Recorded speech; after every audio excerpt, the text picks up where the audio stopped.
about the fact that new gambling laws give Blackpool the green light to become a British Las Vegas? What do you make of that? Are you a gambler? Little bit when I go on holiday, like going in the arcade and having a little flutter. Sure. What's your favourite? I have to go on the fruit machines. Yeah. There's a good one called The Simpsons. Right. Is that your favourite? Yeah, it's quite good. Is that a tie-in with the TV show The Simpsons? Yeah. Okay. Will he make Blackpool the next Vegas? I don't think so. No, nor do Can't see I. it happening. No. You been to Blackpool? Yeah. What was it? Was it anything? It's a bit rank. Is it? It is a bit rough. Okay. Needs a lot of work doing on it. Yeah. No, that won't happen. Okay. And you're not worried about this encouraging gambling, generally? Gambling's not a vice you're concerned about? If you're a gambler, you're a gambler. Do you know what I mean? If Blackpool isn't done up, they'll go somewhere else to have a flutter. Sure. So it's not going to make any difference. Okay. No. Okay, jolly good. What do you make of the So Solid crew's Ashley Walters being jailed for 18 months? Obviously not a very good example to his young fans. He should have got more. Do you think? I had a dream about him the other night. Go on. About the group itself. Okay. I had a dream that... Were they all there? Because there's a lot of them. I couldn't remember all their faces. The feature in a dream. I had a T-shirt on. He had etc. Exactly, He had yeah. two, and then he had etc. Yeah. I had a T-shirt on. You had a T-shirt on? Yeah, and it said on my T-shirt, So Solid Poo. And I was walking down the street and they came towards me. And they were just about to beat me off. That's a great dream. That's amazing. That's an amazing I love dream that. We've for all a had 30-year-old. We've all had that anxiety dream. Oh my goodness! What if I meet the So Solid crew and I'm wearing a T-shirt that slags them off? Oh, I don't believe it. Yeah, yeah. So what happened? Did you get beaten up in the It was dream? one of them where I woke up. Do you know I've been telling you that I keep getting them things where you feel like you're falling? Oh, yeah. It was the same sort of thing. It's But you know I'm not a real psychiatrist, don't you? You should, you know what I mean? You do know a lot about a lot. Yeah, I do. Thanks very much. And, if I'm at home talking to Suzanne about something and I don't know the answer, I think, right, I'll ask Ricky that when I see him. Yeah. Thanks. But you know that, I think you might have mentioned before that apparently if you die in a dream, it means that you're dying in real life. Yeah, well, that's it. If you don't... But apparently if you get beaten up by the So Solid crew in a dream, it means you're being beaten up by them in real life. Yeah, that is true. So you probably woke up a lot of and people find have them been plumbing joking.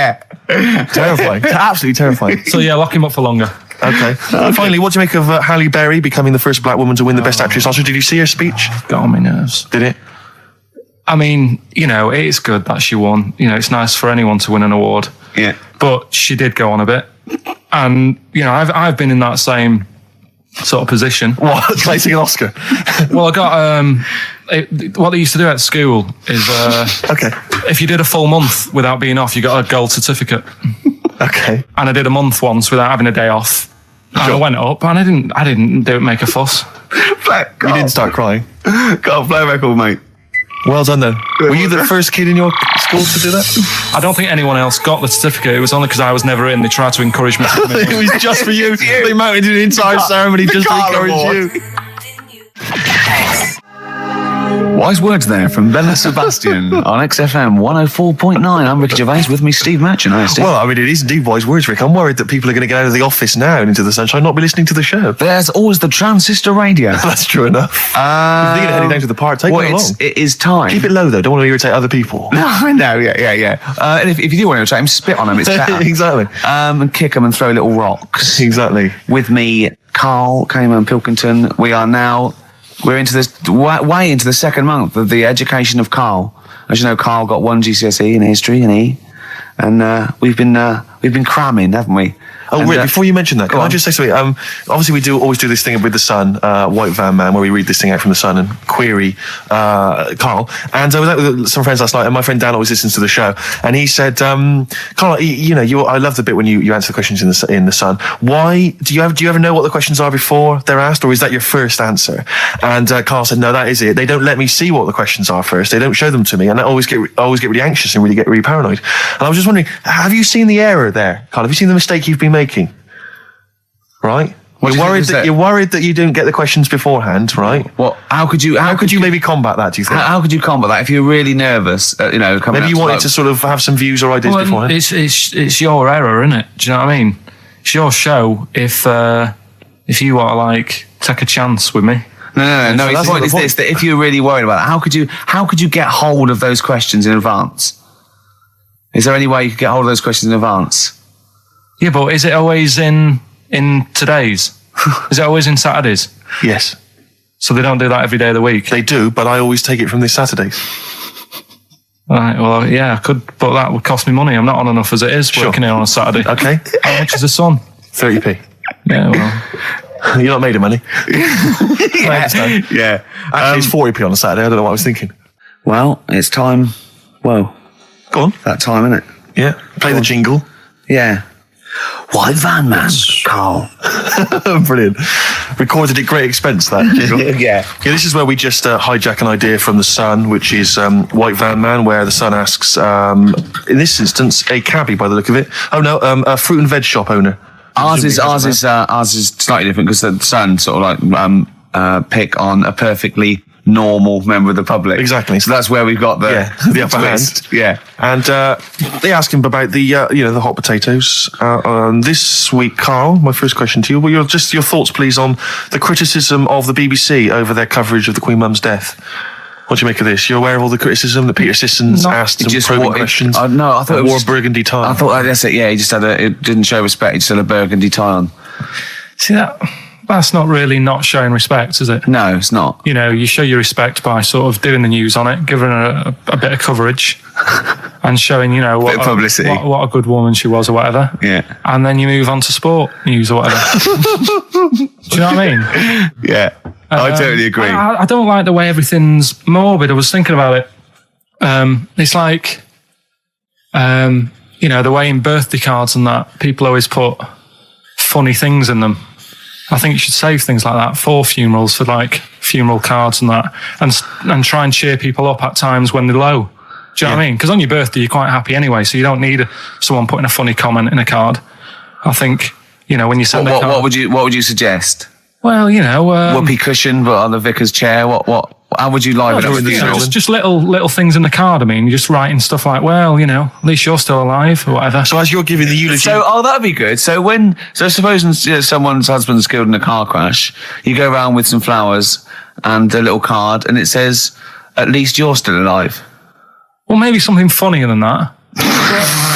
Well, maybe like if you got up to give the eulogy during a funeral, just wear a pair of comedy tits. Yeah, or those glasses that are eyes on sort of springs. But why has everyone got to be so sad about someone dying? No, what annoys me is that when you see the people on television, these sort of members of the public, and they're crying about the Queen Mother, who was sad when anyone dies, sad when anyone nan dies. She was 102, and I mean, it's sort of like I think they should cry. Well, there's a picture in the paper today. I don't understand it. There's a picture in the paper today of various people who were lining the the funeral kind of route yesterday, and there's a picture of a very young child, maybe sort of 5 or 6, on the arms of her dad, and her head bowed, and it says a young girl there weeps for the Queen Mother. And I was looking at it, and you can tell she's just tired.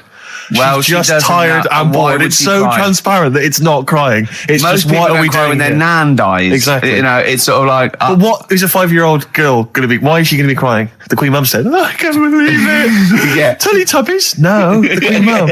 Oh, not the Tweenies? No, it's all in a minute. Yeah. It's like... Oh, dear. I mean, I know. I'm sure, you know, I don't know much about her. I don't know if she was a great woman. And obviously, you know, it's always sad when someone dies. But it's like, it's interesting that there was a lot of tourists in that long line of people that are now queuing for hours upon hours to see her dying in state. Because it's clearly just people who want to be a part of history. Must be gutting if you're over from Sweden and you find out that, you know, the Queen Mum's died. Oh, you must be devastated. You probably don't want to carry on with your visit. Exactly. Really. Okay, listen, Carl. I think we've covered that. What do you make of the... what do you make of the first genetically modified baby? Oh.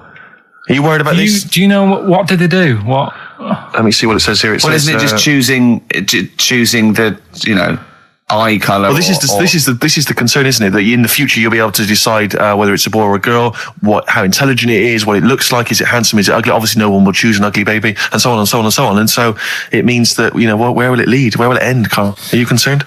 I've thought about this a lot. What will us three look like in the future? If they're being, you know, genetically modified beautiful people, what will we be like? How will we be considered in society? True, yeah. But we've talked about this before, haven't we? About the cloning thing. Yeah. That's a bit weird. Yeah. But I don't think it matters, because at the end of the day, right, you might look like some other kid, but it's the way you brought up that will change your features and the way you are, you know, your personality. If you lie, you get a long nose, don't you? Well, no, but listen, right, because I remember when we, you know, I was growing up on this estate. This is going to be good. Go on. No, it's not. It's just an example of how this doesn't work. Go on. So we don't need to worry, sort of thing. Sure. Right? Okay. So I'm growing up on this estate, and there was this woman about 4 houses down, right, who's a bit rough. All right. Didn't fancy her. Oh God, no. right? But she had a Why? baby. Well, tell me about her first. I'm interested in this woman. Why was she? It was a very... Was it like being a man in a I dress? mean, I didn't grow up in a posh house or anything. And I'm not saying that if you live in a bit of a rough house, you're a bad person. What did she look like? But anyone can Tattoos? clean up. Looked like Tony Green with a fag on. They didn't clean up much, right? Oh. Which, even if you've not got a lot of money, you can still try and make the place look nice. Yeah. Right? But she didn't. And a kid used to take a horse into the house. Sorry. Whoa, Whoa, Neddy. What do you mean a kid used to take a horse into the house? Where did he get a horse? Must have nicked it from somewhere. Must have done. You've seen a horse in it? No. What, is that from outside the saloon round the corner? Yeah, was it just tied up with a bit of leather? Right? Oh, that's great. Big Jake coming looking for it. I'd been out. Oh. Sorry, let me get this. This was before the lynching stopped or after. Where did he get a horse from? What do you mean he must have nicked it? His mum said, where'd you get that from? I bought it. All right then. But keep it out of the kitchen. I don't want you going Catlin rustling. Where did he get a horse from, Carl? And how long did he have it for? Was he leading it or riding it? Mum, open the door. I can't stop. I can't stop it. Open the patio door as well. Looks like we got us a runaway. What do you mean? I don't know, but the thing is they couldn't afford to buy one because they're not cheap. So I'm just guessing. Maybe that's wrong of me. But I think... He had a horse? Yeah, right. So that's why the family didn't have any money. They'd spend it on the horse. No, exactly. That's what I'm saying. I don't think they would have bought it. So anyway... Yeah, it's wise to whisper, Carl, in case they're listening. Yeah. And they could be in the room next door. It's not buying it, it's keeping it as well. Oh, so I was like in the car with my dad coming into the avenue, and you used to have to drive down it to turn round. And you know, sort of go back to our house. You had the traditional method of transport. Yeah. And the horse was in the lounge. Reading a paper. Just like walking around. Oh, God! What? And when I was doing it, I tried to earn myself some money once by flogging little flowers in plastic cups. What? This is genius. It just keeps coming. What do you mean you're trying to flog little flowers? What do you mean? Wait. Let's play a record. Let's play a record and come back to this, because this story's going to just unravel and unravel. It's going to go on for hours. Let's play a track, Carl. Deeper and deeper. It's like an onion, isn't it? We've created a whole world here where there's a man living with a horse. Just walking around the lounge. I come from the West Country. I've never heard anything like that. I just think of a big sort of like orange carpet, and it's got a rediffusion telly, and this horse going, I'm fed up in here. Exactly. This is really... I am not taking the rubbish out again. Yeah. Right, play a record. Let's have Velvet Underground. We got that lined up. Oh, yeah, the classic from the first album. I'm waiting for the man. Let's come back to the horse in a second. Little flowers in pots. What do you mean? Well, that bootleg's going under the name of Nothing, Miss Jackson, I think, by Meats and Poultry. So there you go. I do love these bootleg things because they're so pointless, but they're so enjoyable. Yeah, it's great. It's fun to do. Yeah, exactly. They're really good fun. Great, but not as much fun as White Van Carl. White Van Carl, absolutely. Do you want to explain the premise? Well, we take the Sun, ask someone else, and ask Carl. It's as simple as that. The Sun have just taken a normal person. We flipped it. We're going to ask Carl the same questions about the week's news. Yeah, just basically your opinions, Carl, as ever. What do you make of, well, obviously the big news, David Beckham's broken foot?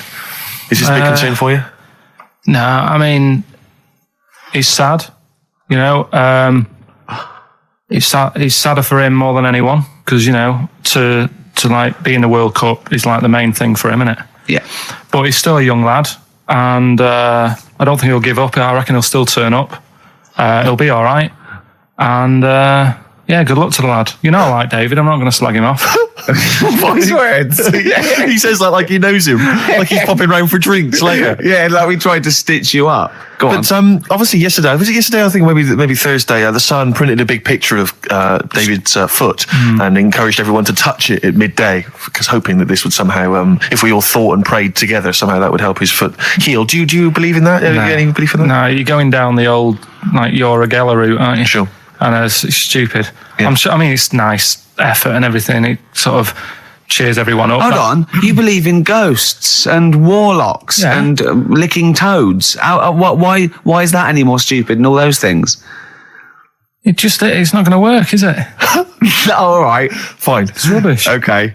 Okay, what about this then? There's apparently now available £1.5 million apartments available on an exclusive ship which sails around the world. Yeah, it's like What do you make of that? it's a huge thing, and you live on it, and it's. I mean, in theory, How big is it? it's mental. Do you know it's when- like Huge a luxury town liner. centre. Do you know how like people said that the Titanic was the biggest ship? Was that only then? They've got Yes. bigger ones now, haven't they? Yeah, A lot bigger. oil tankers are much bigger, and yeah. No, but actual Liners are big. Yeah. It was the biggest then. Yeah. Because my mum told me that there was one that was that big that it had like rough areas on it.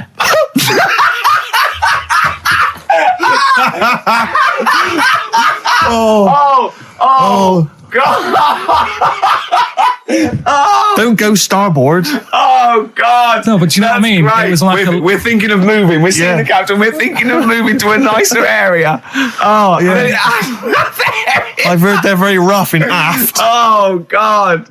Oh, that's They steal your fantastic. tyres. A ship so big that was rough areas. Oh, how big is this one that you're talking about? Well, I don't know. It doesn't give me the specifications here, but they're it's huge. huge. They're huge. In theory, I mean, it's that thing with it's obviously marketing, but they're going to solve the overpopulation crisis, where soon we'll all be floating around the sea. Yeah, But yeah, I can see that because I mean, think about it, right? I've been talking to Ricky about it. I was hoping to buy somewhere in London, but there is no way in this world that I can afford it, right? And you look at all the wasted space, like with the Thames. All it's doing is like collecting crisp packets and stuff and Coke cans, and people have to clean it up. Whereas if you got a load of boats on there, Yeah. problem Perfect. solved. Yeah. Would you live on a problem boat? solved. What's his name did it, didn't he? What's that program? Is it Bergerac? Noah. Oh, Bergerac? There was one where he lived on a boat. I think it's quite. That was a shoestring. Yeah, I'd give it a go anyway. Noah. I'd like to see you living in the air, maybe in a giant hot air balloon. Yeah, all right. But no, the boat thing, because it is going to get bad as well, isn't it? They're saying that the water's melting or whatever. The water's melting. The ice is melting. Yeah. And there's going to be more water and less land. So in Yeah. the future, it's probably going to be the way we're going to be living, isn't it? Have you seen that film Waterworld? Nah, I don't fancy it. Because Is that what happens? that sort of predicts that, yeah. What, are they saying that the ice thing is Exactly, melt? yeah. But at the same time, I was thinking about this a couple of weeks ago.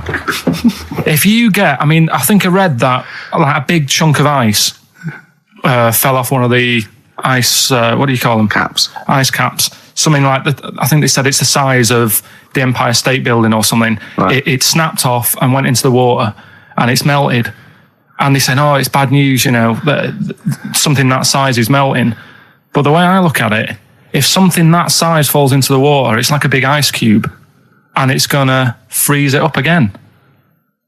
Are you with me? Not really, Carl. Go on. Right, you get a giant ice cube, Yeah. the size of the Empire State Building, Yeah. stick it in the water, Yeah. it's going to make it's going to stick back on again, isn't it? Well, It's no, gonna stick back only on if it again. freezes up again. Yeah, well, it will it's gonna- freeze up. The well, it water's going to won't, get but- cold again because you've just put a giant ice cube in the water. So when you put an ice cube in a drink, the drink doesn't freeze, does it? No, the because ice it's not. melts. If you put one the size of an Empire State Building in your glass of Jack Daniels, it's going to make it freezing. It's not going in a glass of Jack Daniels, it's going in the ocean. I know, but I'm using my fables. Imagine the world. Use your brain instead. Imagine the world. Imagine the sea, Yeah. like the Arctic or whatever, as Yeah. a glass of Jack Daniels. Okay. A big ice cube falls into it. Yeah. It freezes. It melts back on again. So we're all right. I don't know why everyone's worrying. Guys, God. Thank God for that. I was getting panicked. Oh, fine. Do you understand what I'm saying? Yeah, no, you're right. Yeah, that will happen. Should we play some more music and then come back to White Yeah, Carl? this is better than ever. This is dynamite this week. The Shining, yeah, on XFM 104.9. We're doing White Van Carl. Got another one there? Well, it's just your thoughts really on the Queen Mum's very British send-off that she was given this week. Yeah. What do you make of all those people queuing up to see her? Did you think that was incredible? Right. Well, what we said last week, you know, I don't quite understand why there was so many people there who were like getting really upset. Do you know what I mean? Really upset, crying and stuff. And, you know, you can lose someone who's like related to you and you don't cry like that. You sort of sit there and you think back to what you did with them and stuff and then that's it. But the queue thing, wasn't it like miles long and stuff? Yeah. It was, yeah. Right. I was sat watching this with Susan. 12 hours queuing. Yeah. It never got to And 12 hours. It did, but It that was did. the estimated time. No, But how you know- long is a queue when they're just like, you know, walking along? Think how far you can sort of like stagger in 12 hours. Incredible. It was been ridiculous. God. Yeah. But again, if they want to do that, it's their time and that, isn't it? And it was at the weekend, so they could have. It's not as if they got out of work to do it. No. You know what I mean, they used their own time, so good on them. But I thought, right, what they could have done. Remember when I studied Che Guevara? Yeah. Right. And don't be offended by this. It was just an idea because they did it with Che Guevara. Remember when they cut him up? Yes, they cut him up. Yeah. What was the reason for cutting him up? Well, they cut up Che in order to try and. You told us that they were going to send bits of his body to Fidel Castro and various other people, wasn't that right? As a warning, wasn't it, though, to all the people, like one to. Yeah, my understanding was that they cut him up in order to so they could bury him in different places, so that there'd be no shrine, there'd be not one place that you could go to in order to sort of make him into a martyr. A little bit like that. I've I can vaguely see where this is going. 6 queues, and it's like number 1. You can go and pay respect to her head or whatever. Oh God. No, but I just was thinking the way of speeding it up. I'm not having a go. I'm not, because they haven't done it, so it doesn't matter. But they did it with Che Guevara. Yeah. Everybody would have felt like they've got close to her, and it would have speeded it up. No, I mean, but I can understand. Can I just say that genuinely, Karl is not being disrespectful here. This is his best idea to cut down the queues. So don't phone in. He's not suggesting we should have done this. He genuinely is. But I mean, he's not doing it to be nasty or wacky or he thinks this is a good idea. So can I just throw a thought at Che Guevara, who was like a powerful man, he did a lot for the world and what have you. Yeah. And are you aware that I feel slightly responsible for this, because have you heard of the quote, a little knowledge is a dangerous thing? Yeah. Okay. Steve, next one. No, just a very quick question. I can understand those that have queued for 12 hours to see the head. I'd be a little bit annoyed if I got there to find a toe. I'll tell you what, though. I'll tell you what they could do without chopping her up. They could put about 9 queues. Each could see each hip she had. That's true enough. Because she's had about 9 of them. Yeah. So it'd just be, if you want to see the whole body, it's a 12-hour queue. If you just want to see a couple of the hips. Here's another suggestion for you, I just thought, right? What? Instead of everyone queuing to see her, why not put her on a trolley and wheel her past everyone else? Running. So you could have some students on Rag Week and you combine it, like when they're always pushing a bed. They could just run it along the queue. No, that'd be fantastic. That'd be disrespectful. Right, as opposed to the chopping up. So sure. Right. But just an idea. Just I apologise now. Anyone's offended. Anyone offended, I'm sorry. But Yeah. Okay, finally, this is more frothy. Liz Hurley lying low, apparently, at Elton John's house to try and avoid the press now that she's had a child. That's a good place to go to avoid the press. Exactly. Yeah, Elton John's house. Everyone seems to be friends with Elton John. Yeah, Every celebrity's when friends they with... pop into Elton John's house, what is he running some sort But of... it was like when Robbie Williams was a drunkard and a drug addict, he went to Elton John's. Yeah, and it was the other fellow that went there as well. What's someone to recuperate and shoulder to cry on? Is he giving out false passports? I don't know if people have seen his history. He's not the man of, I know he's cleaned himself up now, but, maybe that's it. Maybe he's got this kind of insight into how to deal with celebrity.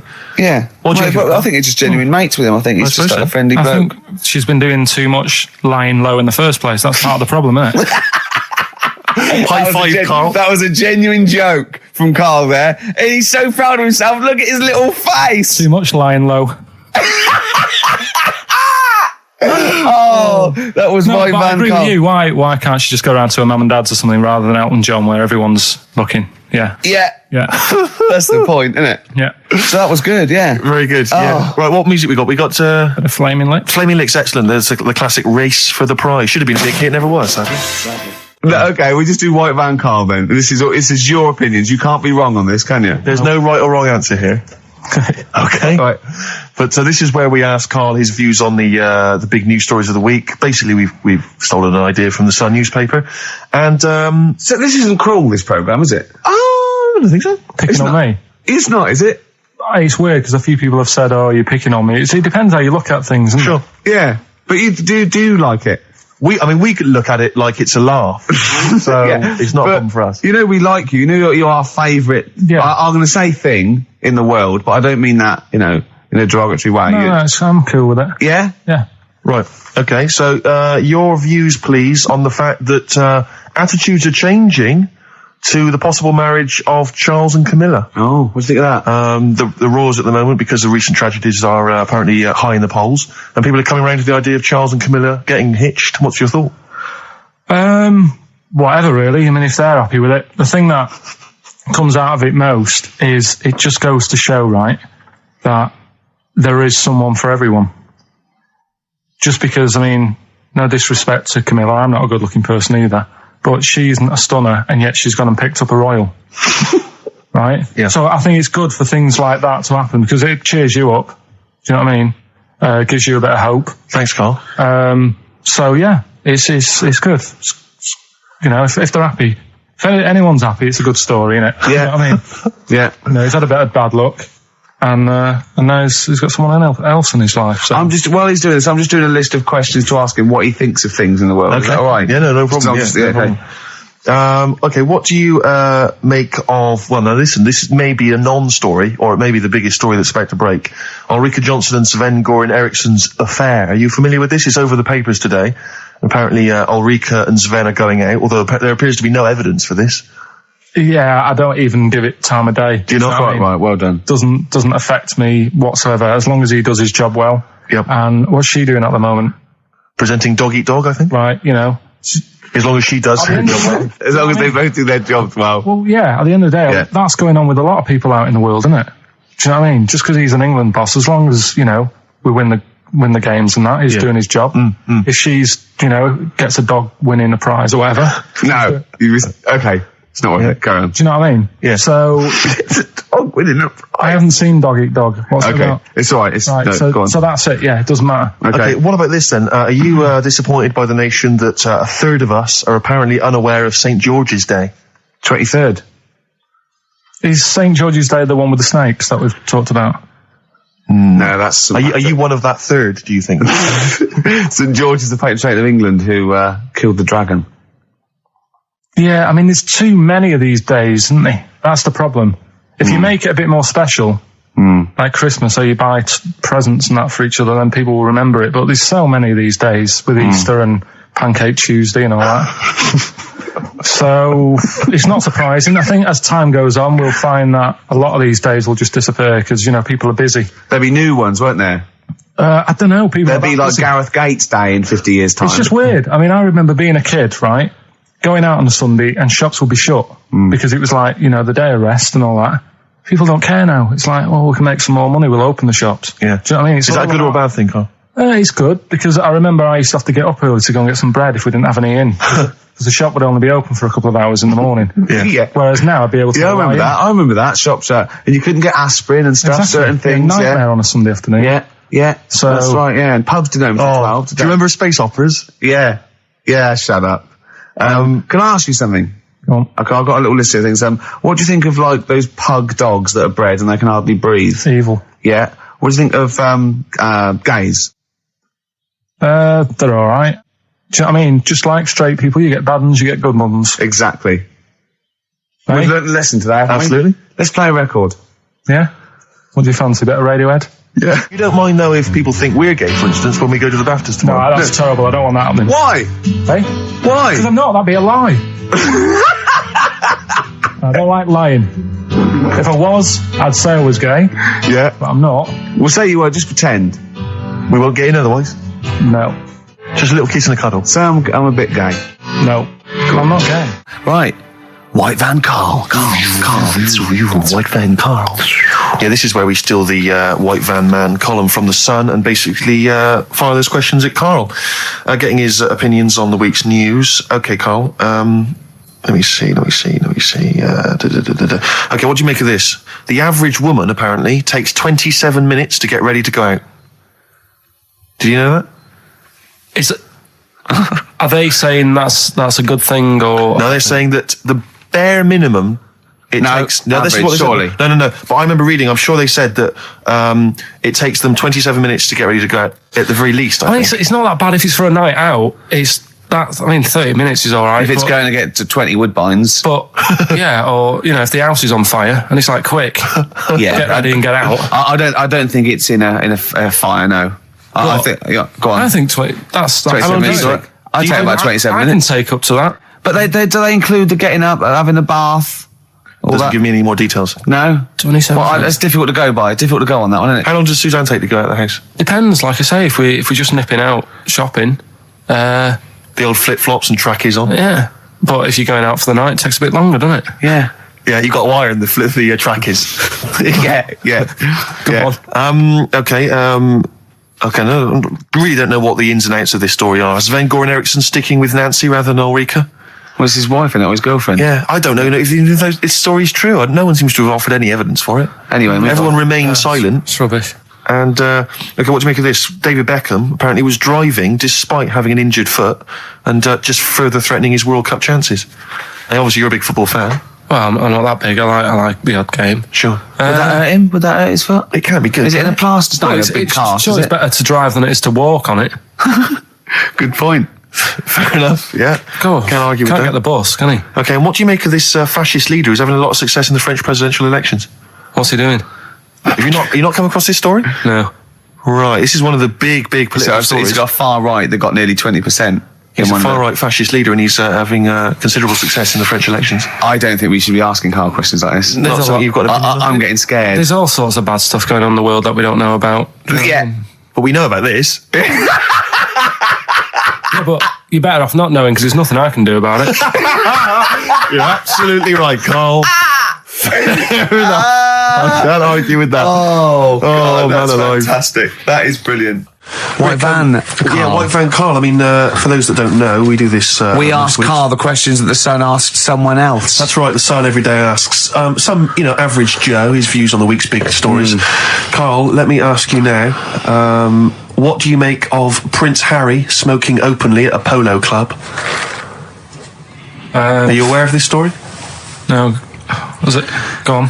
Prince Harry, you know that he's one of the royals. Yeah. And he was seen smoking openly, a fag, a cigarette, a polo. Third in line to the throne. Something like that, yeah. Imagine that. Someone smoking a cigarette who's third in line to the throne. A cigarette, Carl. Is it a non-smoking polo club? Do you know, I don't know, but if it were, would that make things even worse for you? Well, no, yeah. seriously, what do you make of it? This is the whole, the furore is he's a role model, he's a royal. Should he be seen puffing away in a public place? I don't think it matters, does it? Not a concern for you? How old is he? Is he old enough to smoke? I think he probably is, yes. Right, yeah. Well, I think the trouble with this role model thing, with anything that's legal, it should either be illegal or not. Yeah. I just don't think you can impose things like that, because you could say that it is bad for you and it is bad to start smoking, and it really is bad for you. It causes cancer and everything. But everyone knows that, don't they? Well, yeah, but you should either make it illegal or shut up about it. So this is Carl you're asking, isn't it? I am indeed. Sorry, So we can throw these questions your way as well if you fancy. Sorry, yeah. But it doesn't matter. But Carl, what are your views generally? I mean, it's obviously cigarettes are perfectly legal and so on, but what about stronger narcotics? Because I know you're very scared of drugs and stuff, aren't you? I'm not a fan. I don't No, what's your concern? What's your worry? Just like you might get into them. It's like you might have them and go, oh, this is all right. Exactly, Carl. Exactly. Although I was talking to you about it earlier, and you weren't very sympathetic about a lot of young people who have perhaps gone to crack or smack. You didn't you describe it as their own fault? Sometimes it is, isn't it? Yeah. I mean, I could have turned to it where I grew up, but I said, well, don't want to do that. It's not good for you. Sure. And I avoided it. You turn to ghosts. So you've got no sympathy for anyone who's a drug addict. It's their own fault. It depends, doesn't it? Sure. Do you know what I mean? You can be an addict if, I don't know, something. I'm trying to think of a nice way that Well, you most might people end up. start on stuff like that because something really traumatic's happened to them. Very few people go out for a laugh one night and go, let's all try it. Sure. So, but yeah. Just say no, I suppose, is the Just say action no. in the end. Listen to the cast of Grange Hill. Now, this will scare you. Now, Carl, you will be a little bit unnerved about this. Have you seen the film Jurassic Park? Yeah. You know what happened there? Well, according to the Sun here, it says scientists are planning to clone mammoths for a theme park. Look at his face. Look at that. He looks like a dog caught in the headlights of a car. He's terrified. I love Carl. He sprung to attention Carl. there. Is that the best news you could have? Man moths.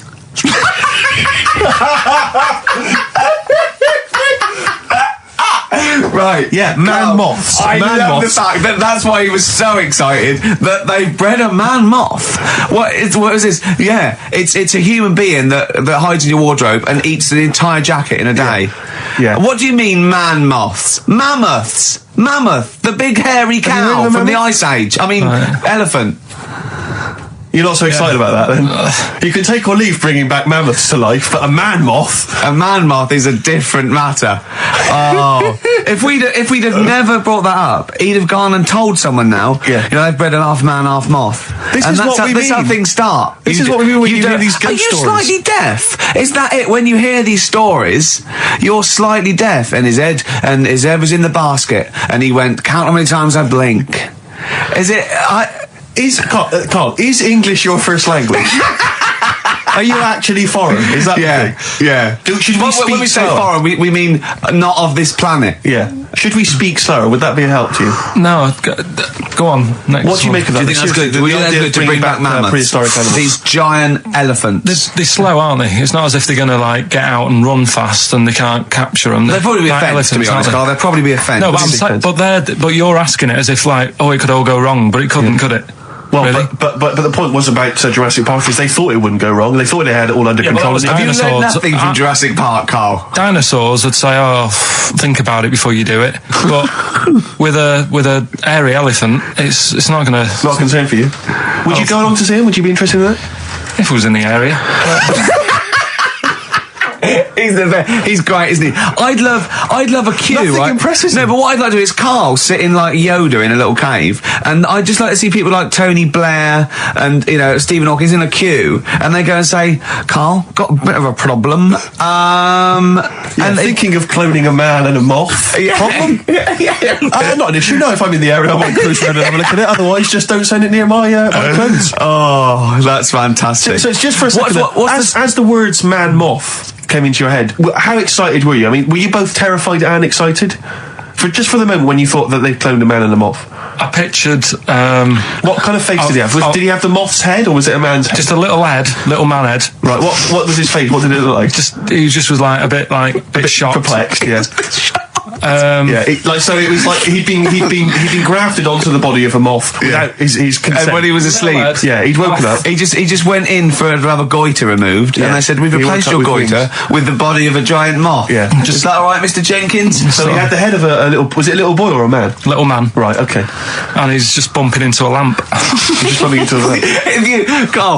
If you went into hospital and they'd done something, what's the worst thing they do, right? What would you rather have done, right? You wake up and you've got lobster claws for hands. Right. You wake up and you've got duck's feet. Or you wake up and you've got one horn coming out of your head. The worst thing, Yeah. probably the horn coming out of my head. Why? Get in the way. That'd be useful, wouldn't it, in fights and stuff? And for like parties, people would play Well, I quoits. suppose the lobster claws would also be quite handy there.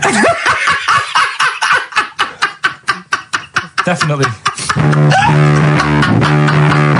That's all right. So have you got a competition that you can regale us with, Claire? Because obviously Carl provides a lot on this show. Hold on. We could do White Van Claire. White Van Claire. Yeah. Are you familiar with this? We ask No. you questions, topical questions, just Okay. getting your opinion really on the week's news. Okay, yeah. It's on the If you spot. look forward to that. But you know I'm a little bit, A little bit simple. That's like fine. just a little bit, What? I always sit on the fence. Don't Oh, I? right. Well, don't sit on the fence. You see, the worst thing there was she was saying I'm a little bit like, liberal. I was and you went simple. Yeah. You Well, assumed. I didn't know. I thought I'm a little bit, coked up? I don't know. Who knows? It's Sturgis. Anything could be possible.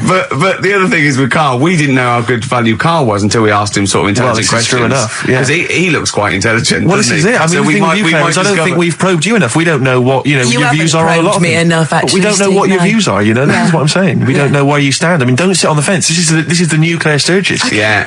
All right, we're Yeah, going to delve deep, dynamic. find a personality in there, Claire. Let's go back All to right. the old days. How about a bit of the Smiths? That was beautiful, Rick. Listen, we haven't done it for a while. White Van Man. I thought Yeah, there's some it's interesting back, questions it's back. raised today, and I Yeah. think it might be nice to just throw them Carl's I think we direction. set Carl up again in the last hour as a person that people want to know They wanna his know what he's opinions thinking. on the They wanna world. know Yeah. what- If you're not familiar with it, on Saturdays, the Sun newspaper asks a typical white van driver questions his opinions on the week's news, and we thought we'd throw these in the direction of Carl. And then what do you make of this teenage thug, Carl, Mickey Carroll, who spent 4 months in jail and he's won 9.7 million on the lottery? Is that justice when you think of all the good people that are going hungry? And there's a lad there and he's won. Did he buy the ticket before he 9.7. went in? No, I think he bought it once he'd come out. So he's done his time. He's done his time. fair enough then. He's been punished. Yeah. Right? He's bought a ticket. He's had a lot of bad luck. Mm-hmm. Now he's having a bit of good luck. Right, next one. Are you concerned that now he's got all that money, he could turn into like a sort of mastermind villain? You know, like a James Bond style villain? He's got a criminal streak, we know that. Is that a concern for you? I mean, we imagine don't. that he could build some kind of underwater fortress. We don't. With my lawyer's hat on, we don't know that. Yeah, well. Well, he'd have to prove that he didn't have a criminal streak. I'd say you've been in jail for 4 months. Yeah, well, sometimes people are bad because they haven't got any money, so he might be an angel of gold now. Or whatever his name is. 1 in 5 children aged between 11 and 16 go on booze binge sessions at least once a week. That's terrifying news, isn't it? Kids, they know too much now. Yeah. You just despair. I know, right? Yeah. Listen to this one, right? Go on. My dad had me niece in the car, right, running her to school one day, and she was in the back of the car with a mate, and they were chatting away about stuff like kids do. And they got onto the topic of one of the mates who they said, I mean, you've got to remember, my niece, this point was probably about 5 or 6, something like that, right? In the back of the car, talking about My Little Pony, whatever it is they play with. Subject changed. That Lisa in our class, she's a lesbian, isn't she? Right. That was that's what they were talking about. Yeah. Chatting away about it. Just openly talking about lesbianism. And probably, this is the topic that they're talking about in the pub when they're having out drinking. Yeah. Yeah, but they might have thought a lesbian was a funny word or something. You don't necessarily know the ins and outs of it, do they? It's weird though, isn't it? Because when I was younger at school, you didn't you swore a little bit, but it wasn't like major swear words, and you sort of did a little bit of nicking, but nothing like they get up to now. I mean, my girlfriend, when she was about 7 or 8, she was walking to school with her mum, and she called her a C-U-N. Right? You are joking. No, she said, because she thought it was she said she thought it was a big furry animal. So she was being nice, and I remember, where'd you do that? Where'd you do that? Like, just heard it at school. So they might not know what it means. Well, I tell you, I'm going to have to use kind of euphemisms here to tell this story, but when I was at school, I learned, the stronger version, it's not the same word, but it's very similar with one letter changed. I'm going to use twit. Yeah. You know the word I'm thinking of? Yeah. But I'm going to use the word twit to replace it, right? And I went round... Do you think that's twat? Yeah. That's what I'm thinking of. And, so can I say it? Am I allowed to say it? No, it's weird though, because some people from Cornwall use that like saying twit. So if people listen in Cornwall... Do you know what, a twit is a pregnant goldfish? Well, I learned the stronger version of twit. Yeah. Twat. For those that aren't sure. I learned this in school when I was like 10 or whatever, and I didn't know what it meant. I thought it was just a stronger version of twit. Yeah. I thought it was just if you were really annoyed with someone because they were a real twit. Because I is worse than I. Exactly, apparently. So, Carl would be a twit. And so I started using this at home because I didn't realise what it meant. I started using this at home. Oh, you twit, you're a twit. And saying it to my dad, you're a twit, but not saying twit. Yeah. And my dad didn't know what it meant either. That's great. I couldn't believe. So he started using it as well, right? So then we'd be driving in the car. He'd be saying to my mum, "You stupid twit." Say to my mum, "You don't pull over. You're going to bum it, you twat." And saying this, then I learned at school from Mark Johnson what it really meant. Yeah. Stopped using it, obviously finding out it was quite an offensive word. Yeah. I didn't want to bring it up to my dad. I didn't want to sit my dad down and say, "Dad, you know that word we've been saying? Yeah. You know what it means?" So now, to this day, I've never brought it up with him. So we'll be driving, I go home for Christmas, we'll be driving around, he'll be calling my mum that word. Left, right and centre. I think she knows. I think she's just embarrassed. Or she's just upset and she knows what I mean. She goes, "Why does he keep calling me this terrible word?" But he's the only one, I think, in our family who doesn't know what it means. No one's got the guts to say. I don't know whether I should tell him this Christmas. Oh, what a twat. I know. It's a long time since we've had any white van, Carl. For those that don't remember this particular hot feature, we basically ask Carl some of the questions that are asked of a white van driver in the Sun. They always have this on Saturday afternoons. Anyway, here's the first one. They're not fascinating, Carl, but I'm just interested on your take, really. Yeah. What do you make of Cilla Black quitting Blind Date after her husband sent a message from beyond the grave?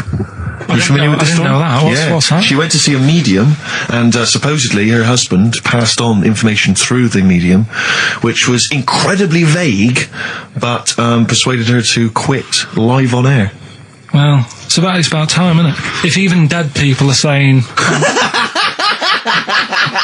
Not enough. But I'll tell you what, though, talking about ghosts and that, do you know how I'm into them? Yeah. Right? How weird do you think this is, right? Well, it's not true. Before you say it, play a record. No, go on. Go on. Right, it's this woman. I don't even know if it's ghost, really. It's just a bit weird. Sure. Yeah, sure. There's this woman, and she's not a woman, she's a kid. Sure. Okay. Sure. She's walking down like a street in her area. It's a nice day and everything. Everything's normal. She's walking down, and a woman comes up, cycling past, right? The woman on the bike looks at the kid, absolutely terrified, right? Got a really scary face on her. Yeah. The kid's thinking, why is she doing that? Yeah. Right?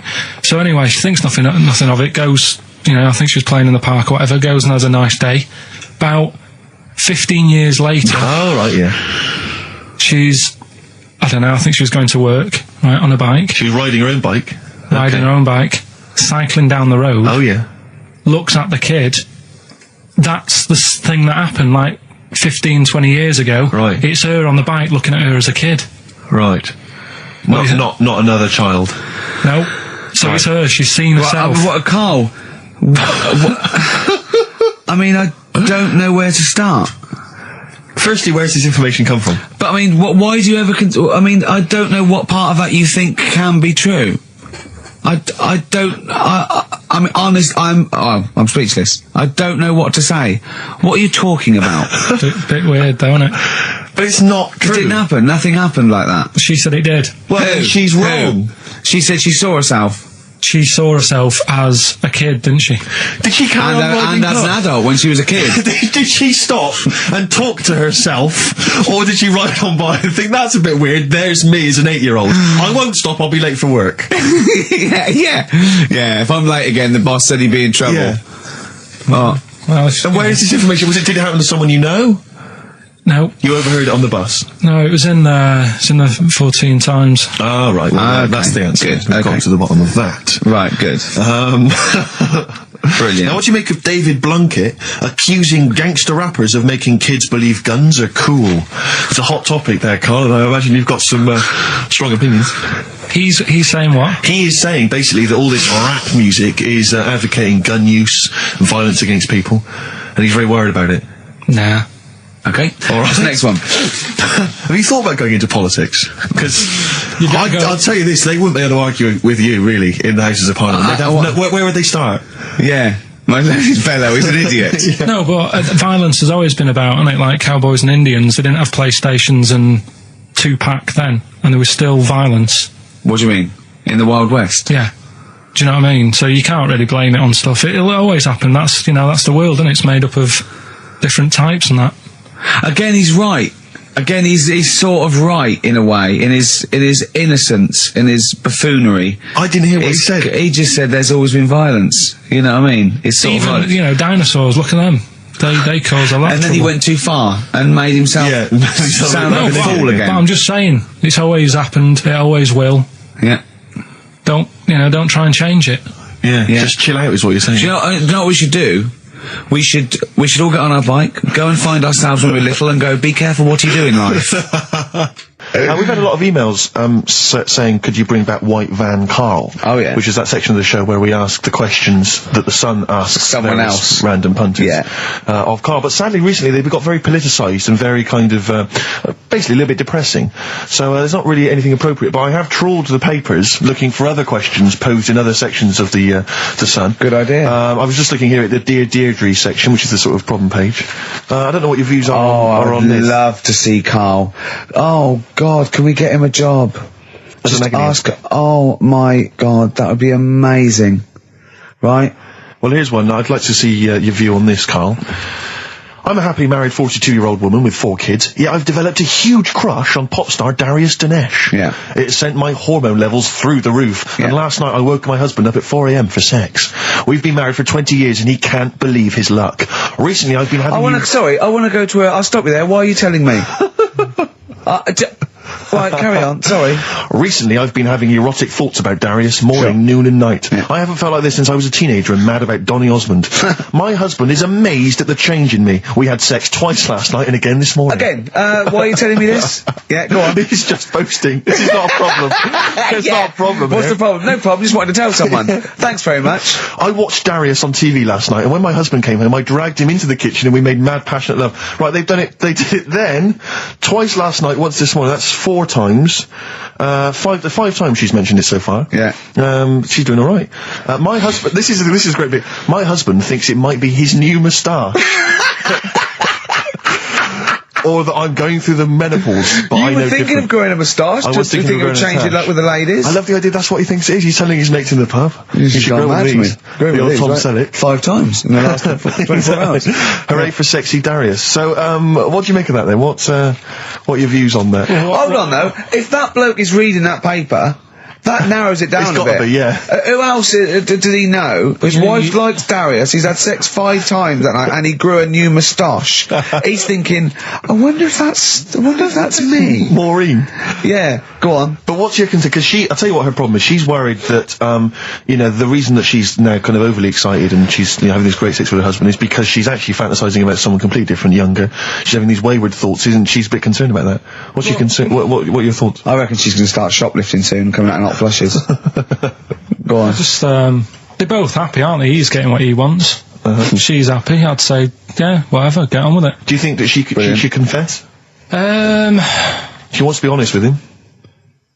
I wouldn't, because not that many fellas like Darius. Right. So, if you're sort of thinking, she'd rather have him than me, I don't What do you think Darius would think of this?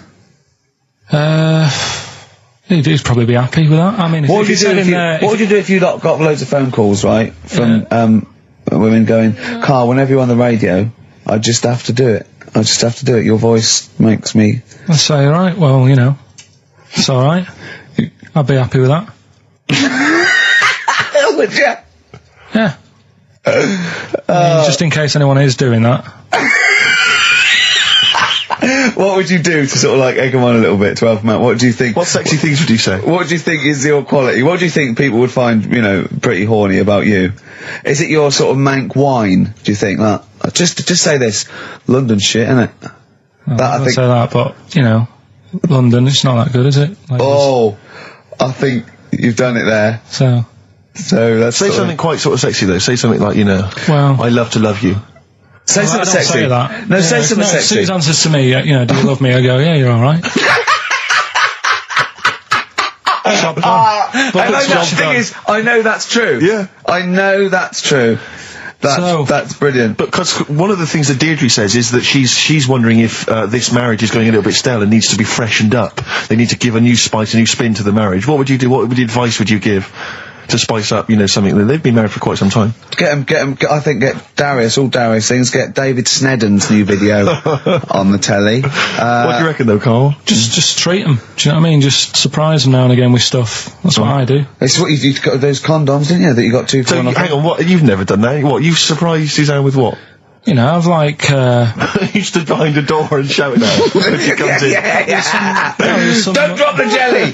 Yeah, just the usual stuff. There was some free chocolate delivered to work the other day. I took her a bit of that home. Nice of you, that's really thoughtful. She didn't like dark chocolate, but I said, well, it's a thought.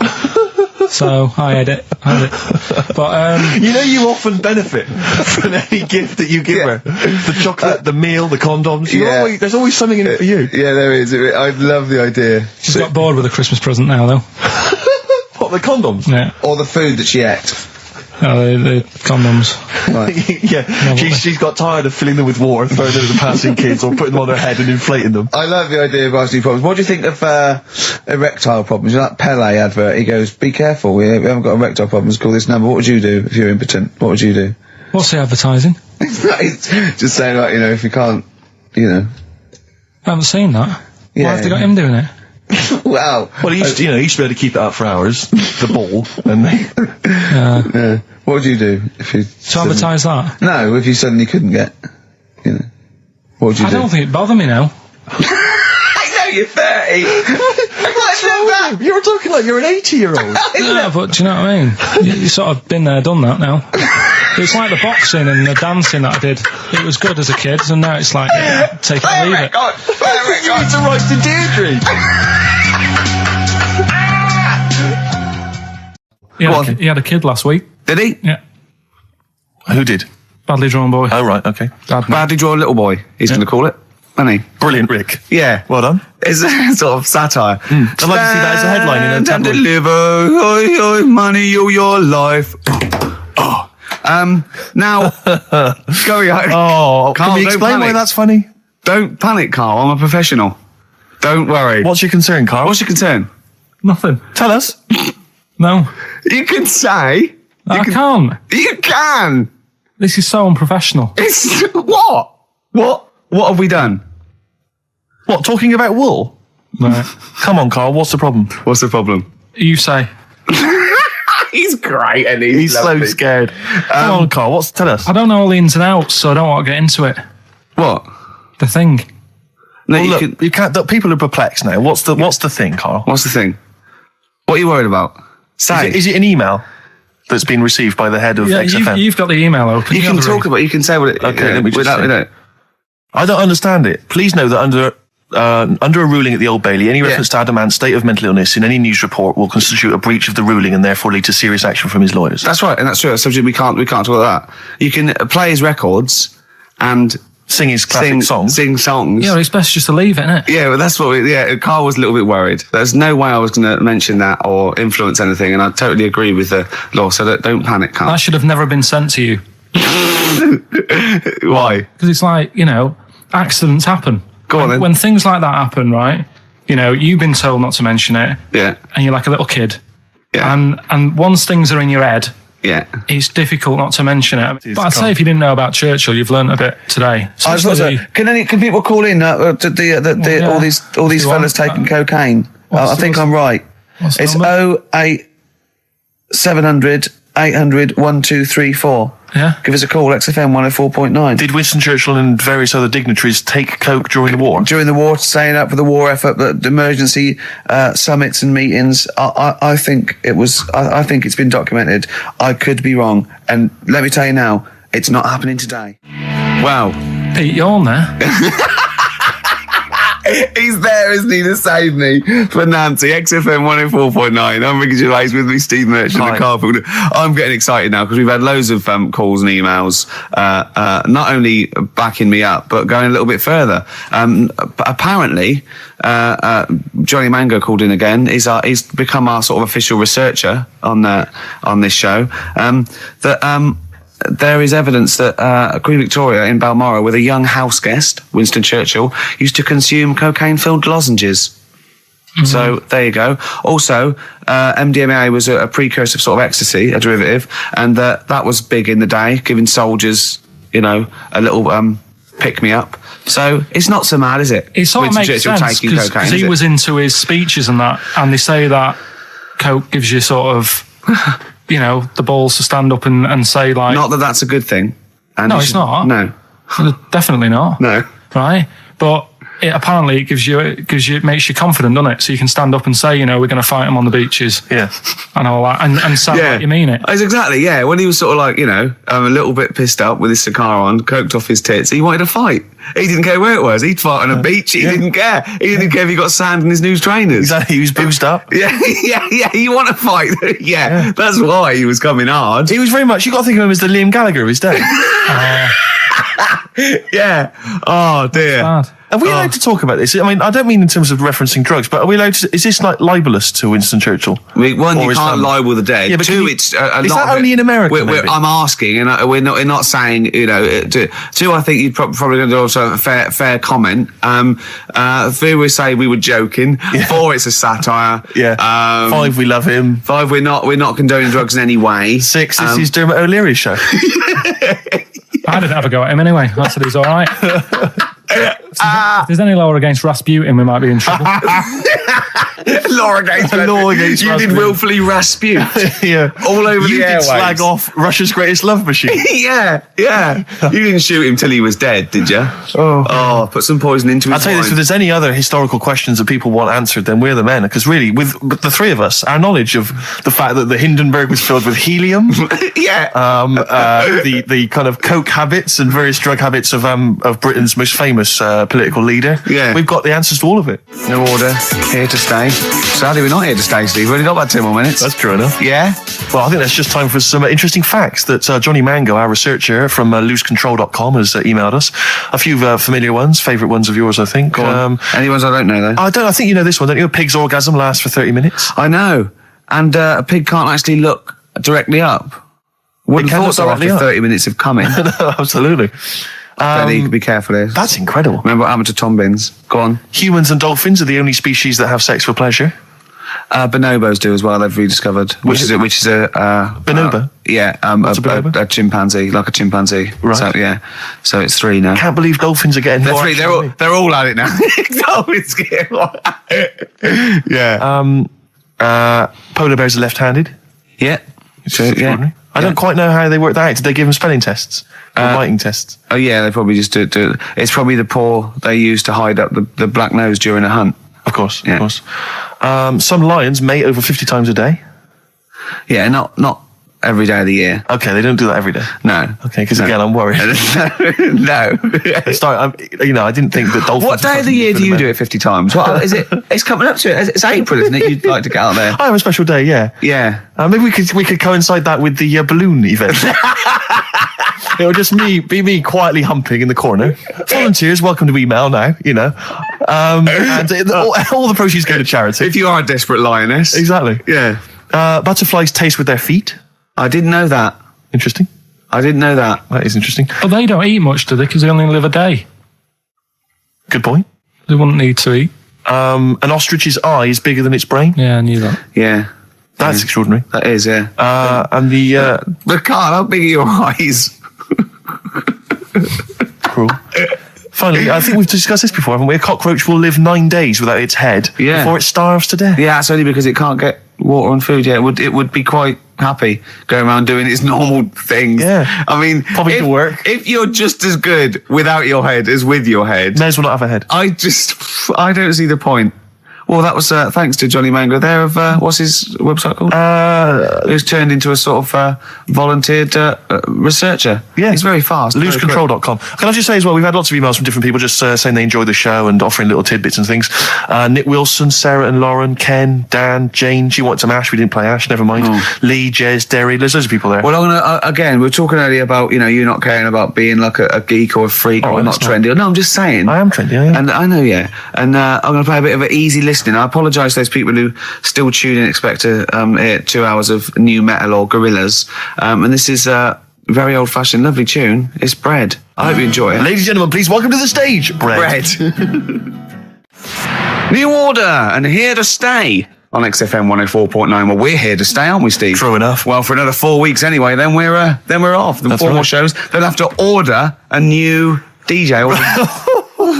All right, that was genius. Hey? Oh, wow. It's as simple as that. I'm Ricky Gervais, Steve Mitchell, and Karl Pilkington. Oh, man. Did anyone read the Guardian yesterday? It was Steve's big... We were interviewed together. I've never been interviewed before in the paper. I've certainly never had my photo in a national... We were very excited. We loved the interview. It was talking about our top 10 albums between us. We loved it. We talked really fast, like school kids. We were excited. It was a great interview, and all the way through, it was Ricky Gervais with his writing partner, Steve Mitchell. Stephen Mitchell. It's not even like Merchant. He phoned me up the night before and he was gutted. And I know it's awful. And it was big letters and just all the way through and the caption. And it's just like, oh, God. But it's embarrassing. Do you know what I mean? It's embarrassing because it's like I was trying to get in the paper. I couldn't believe my luck. And then that just draws attention to the fact that I'm not a celebrity and consequently they can't even remember my name. But the worst thing was that one of my favourite albums of all time, like I said in there, was Blood on the Tracks by Bob Dylan. And I said because, I think one of the most beautiful songs ever is If You See Her, Say Hello. And of course these people were sort of transcribing it from, a dictaphone. It came out, my favourite song of all time was If You See a Sailor. If you see a sailor. Oh, hello. Fruity. Oh, Bob Drillboyd's up on the trap with where's the sailor gone to? With Ricky Gervais and Steve Mitchellings.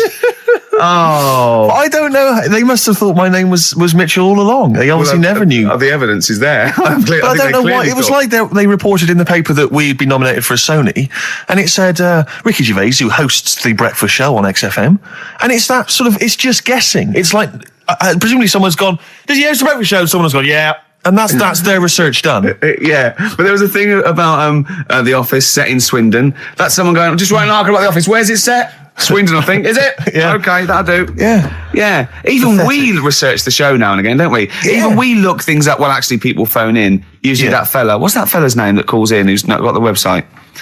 He's got a funny name. Oh. Gilwell or something. James. Phone in if you remember what his name is. Yeah. James at Lose Control. Yeah, what's his surname, though?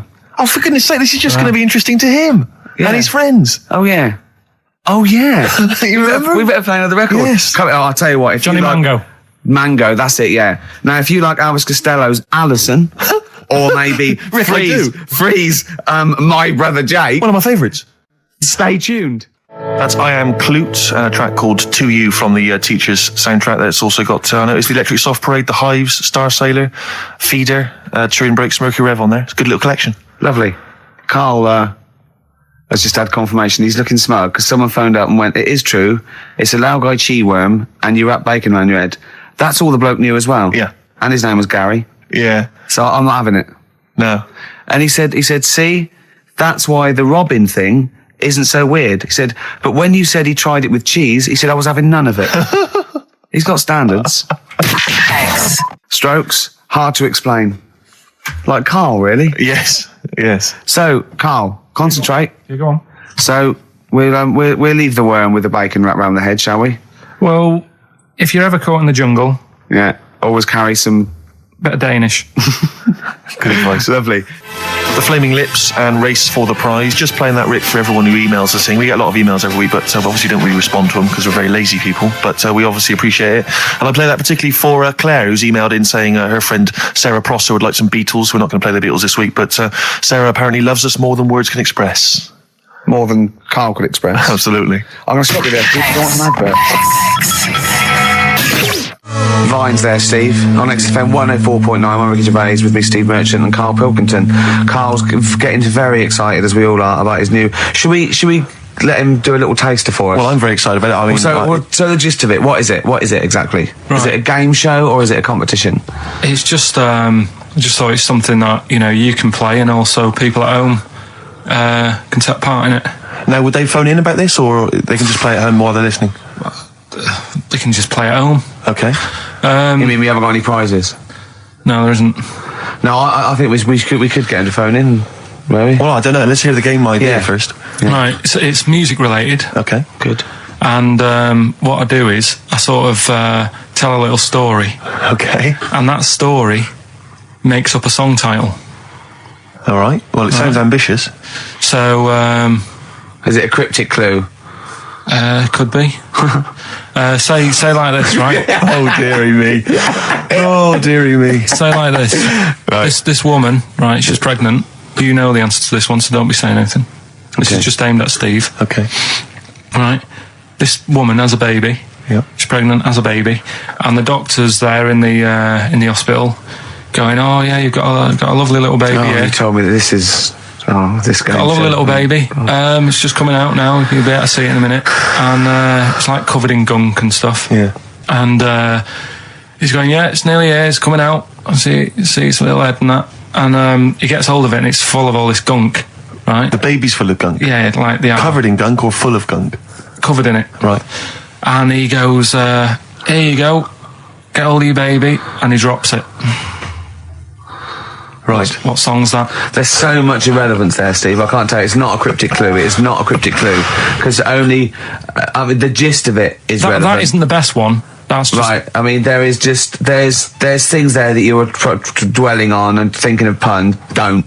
Just go for gut instinct. What was it? What was that? Right, I just need to try and get the basics of this. There's a woman, she's pregnant, she has a baby. Yeah. The baby's covered in gunk. Yeah. Right. And because of the gunk, the doctor drops the baby. Yeah.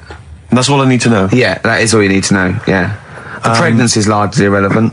Okay, what are the key elements? It's the birth and the doctor dropping it that are irrelevant. The relevant birth thing. and the dropping of the baby. Yeah. I've absolutely no idea. I can't even begin to guess. Think about what's happened here. Oh, Carl, she's had a baby. The doctor's trying to deliver it. He's saying it's a nice little baby you've got here. This is all irrelevant. Right, let me tell you this. So just to be fair to Steve, so he can get into your mind. Right, this is not a traditional cryptic clue, logical problem or other. This is Carl. What song am I thinking of? Right, that is Underworld, Born Slippy.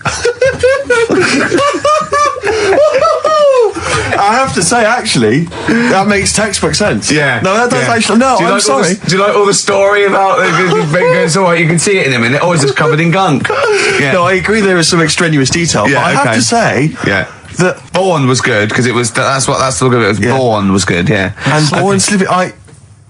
No, I was quite impressed by that, Carl. I have to say, no, to be fair to you, I'm not just patronising you. Oh, well, wow. I actually think that was really good, and I disrespect Ricky Gervais for slagging that off, because I actually think that was quite good. Well, let's go ahead with it then. I think we could maybe open this up to email correspondence or okay, or the let's phone go line. for it then. Okay, this is Karl Pilkington's new game show idea. It's just what's the song? Karl Pilkington presents What's the Song? Ladies and gentlemen, please welcome to the stage Mr. Karl Pilkington. Okay, what's the song? then? I'll tell you what, let's play a record. Let's come back after Give out the number ready for him. Well, you should make a note of this. You can email us. The email's up and running. ricky.gervais@xfm.co.uk. ricky.gervais@xfm.co.uk. What's the phone number, Carl? It's 08700 800 1234. Okay. 08700 800 1234. Make a note of that, and we'll have a game of what song is Carl thinking of after this next track. What do you want to play? What have you got lined up there? Continuing again. I've got old fogies who were good once, and I won't hear a thing said against the new kids out there. It's not old new metal, is it? True enough. This is Cat Stevens, a little known album, Mona Bone Jack On, and this one's called Trouble. It's a lovely song. Cat Stevens, Trouble from Mona Bone Jack On. On XFM 104.9, playing some new songs, playing some old songs. True enough. Playing some old games, some chit-chat, some tears, some laughter, and Karl Pilkington with his brand new show, What's the Song? What song am I thinking No, of? I mean... You're nervous about this, aren't you, Rick? I am. You're worried. Well, because I've heard some of these clues before, and they're ramblings. Sometimes they're close to ramblings of a fool. Right, and it really is like those. What am I thinking? Yeah. I don't know though. I actually was genuinely impressed by Born Slippy. I have to give him the benefit. That's one of the better ones because that was short, sweet, and it worked. Some of these you say they're not going to be quite as pissy. Some of them are like Emily Bronte novels. Now listen.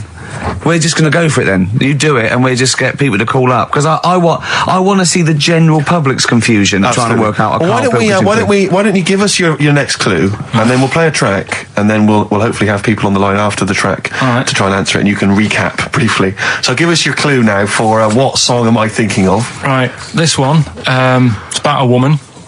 And she's just normal, nothing wrong with her, or so she thinks, right? But there's the twist. Is this like the Tales of the Unexpected? And she's got she's got her mates and she's having a normal life, having a good time and that. And then this thing happens, right? And she starts to stink. And she can't have a bath, right? And she really wants to have a bath. She's dead sweaty and stuff. She's going about her daily stuff. She can do everything else normal. She can eat, she can talk, everything. But for some reason, she can't have a bath. Is there a coal mining husband in the bath? Yeah. Is this Born Stinky? She can't have a bath. So a woman can't have a bath? Yeah. Or a shower. She can't. Okay, leave it there, Rick. Don't try and guess. It's not for us to guess. The general public can phone up and ask questions. So I just go for it. I'm not sure they can they? I think so. Otherwise, we don't want just people just phoning up and getting it. I'll tell you what about this? Why don't they can ask one question? Yeah. They can ask one question of Carl, then they have to make a guess. Okay. 08700 800 1234. Have we got someone on the line now? We'll just go. Let's do it. Let's go for one. Let's go for one. This is edgy radio. This is letting Carl stuff. live. Go on. Hello, XFM. Hello, I'm ringing about what's the song? Absolutely. What do you think? Well, I'm going for Dirty Diana. Dirty Diana. See, that works. That's a great guess. It does. Yeah, but it doesn't work because why can't she have a bath? Okay, so the answer is in there. I was going to ask you. Well, that's your one question. That'd be the answer. That would be the answer, I'm afraid. What was your name? Shelley. Shelley, thanks very much. Shelley, I should tell you that, you know, that you should never take this personally, because no one can really get into the mind of Karl. So don't you know, beat yourself up about this. I don't expect anyone to get these clues. No. So well done. That is a fine guess. Thank you. Thank you. Okay. Anyone else there? Let's hello XFM. Who's that on the line? It's Chris. Hello, Chris. A question for Karl? Before you give us I haven't thought of a really good question or anything yet. You just want to go for the guess? No, what I thought was, I'm sure Simon Mayo used to do this when he did the breakfast show on Radio 1 years ago. No, he didn't. So you've just pinched this idea, Karl? If you're going to rip someone off, Karl, do not rip off Simon Mayo. I haven't ripped this off. I thought this was a new idea. I was going to do it with sound effects instead, but that's... He used to do that, and he used to get his team to play other characters. You idiot. Well, no, hang on. Not you, Chris. I'm saying you idiot to Karl. Yeah, but nothing's new anyway, is it? So I'm not getting annoyed about it. True. What do you think the answer is? Is it Cornflake Girl by Tori Amos? Good answer. She couldn't have a bath because she'd go all Go floppy and then go down the plug hole. Good answer. She's all soggy. Yeah. So is it Cornflake Girl? No, it's not, but that's a great answer. It could have been. All right. Okay. You're already seeing the error of this, aren't you? I think this is great radio. I'm really hooked on this. I'm genuinely excited now. This is really like that. Those so-called lateral thinkers. A man got into a field and dies. Why? Yeah. He ran out of air. No, not the one I'm thinking He was of. shot. No, That was a good answer, Well, but couldn't Simon Mayo sue you or something for doing it? Will you stop? Don't mention that.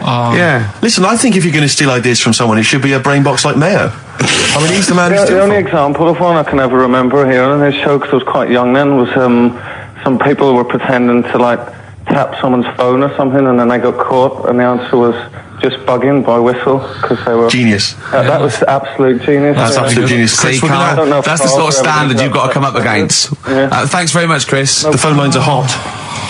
hello XFM.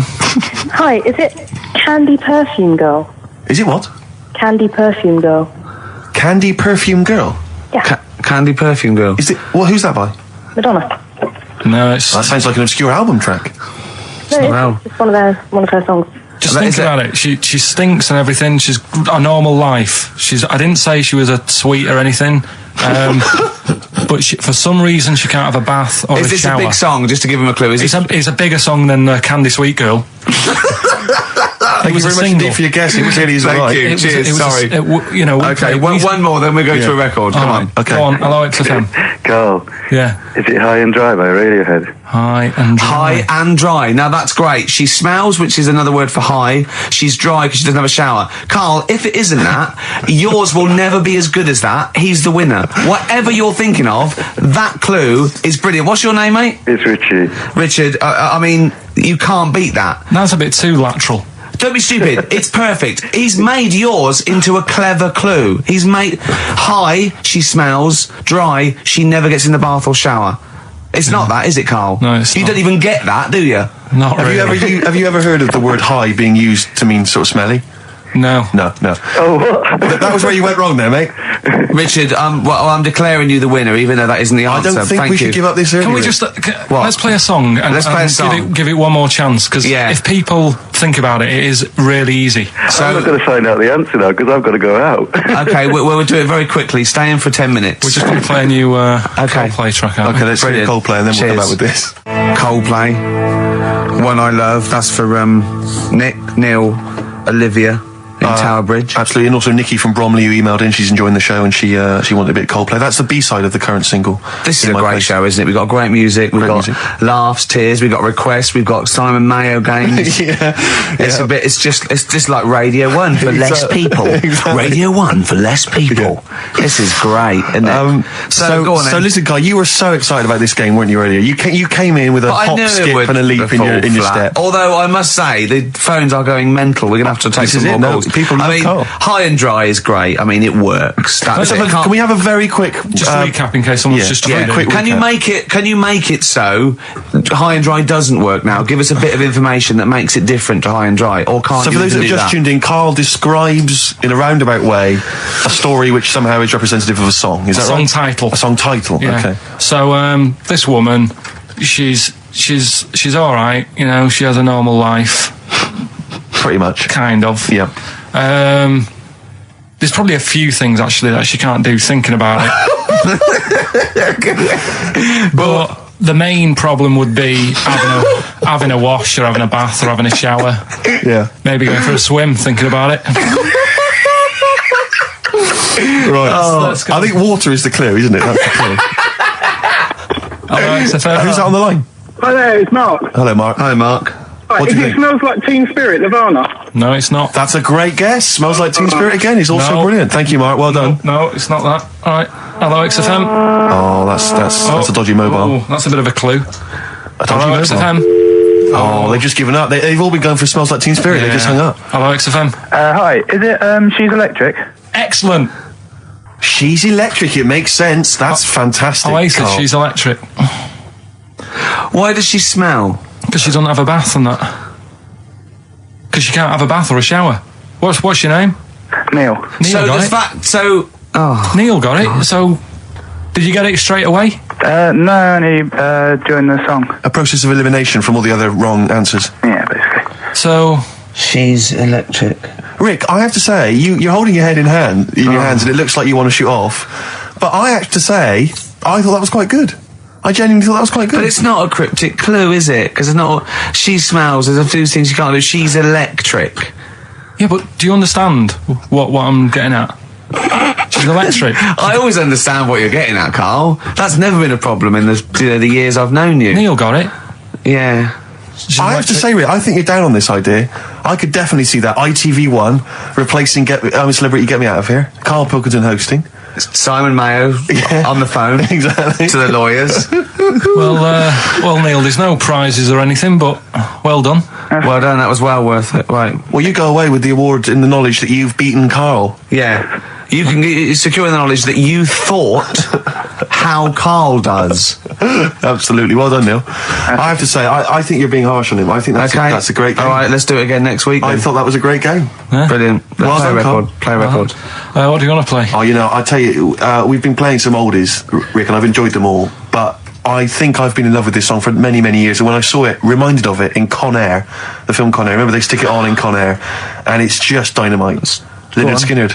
I love this. Sweet Home Alabama. Oh, play it. turn this up. Crank it up. Turn it up. Sweet Home Alabama. Lynyrd Skynyrd.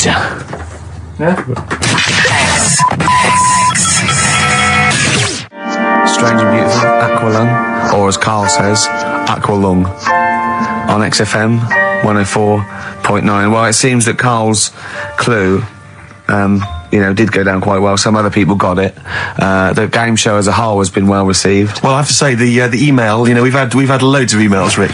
We've had let me just count 2. Yeah. And one of them was aimed at Simon Mayo. Came to us by mistake. They thought they were listening to Mayo. Yeah. And the other is saying Carl, they love the game show. Radio 1 with less people. Yeah.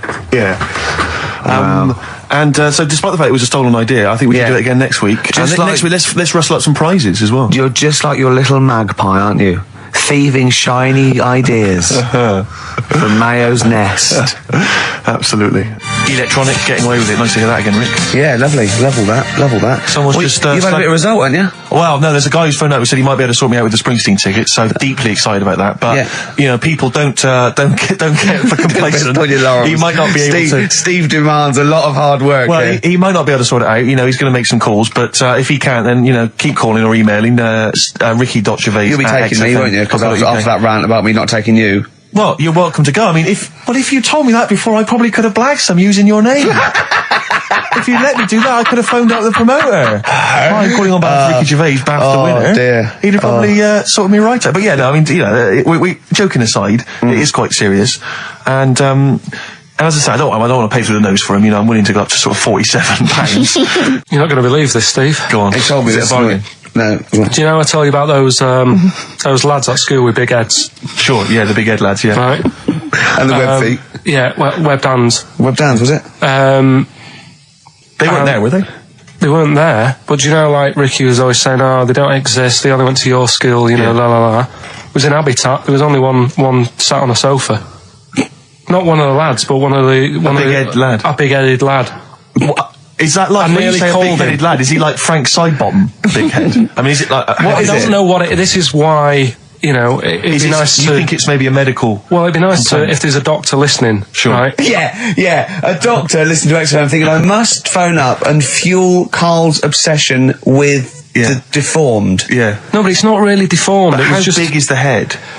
probably... You see, it's weird how it's always kids who I see with it, so I'm wondering whether they have a grow into the full-size head. Right, and then when they get older, it works out all right. Like jumpers. My mum used to get me jumpers a size too big, so it'd last a year. So I'm just wondering if it's the same. So how old are these generally? Are they not like adults? They're like kids. Well, when I was at school there, I was probably about 7, and this kid on And do they have to wear any kind of apparatus to sort of keep their head from kind of, you know, not tipping them over or sort of staying like upright? I mean, well, I'm just worried that the head's kind of too heavy for their body or something in there. No, it's not that big. Right.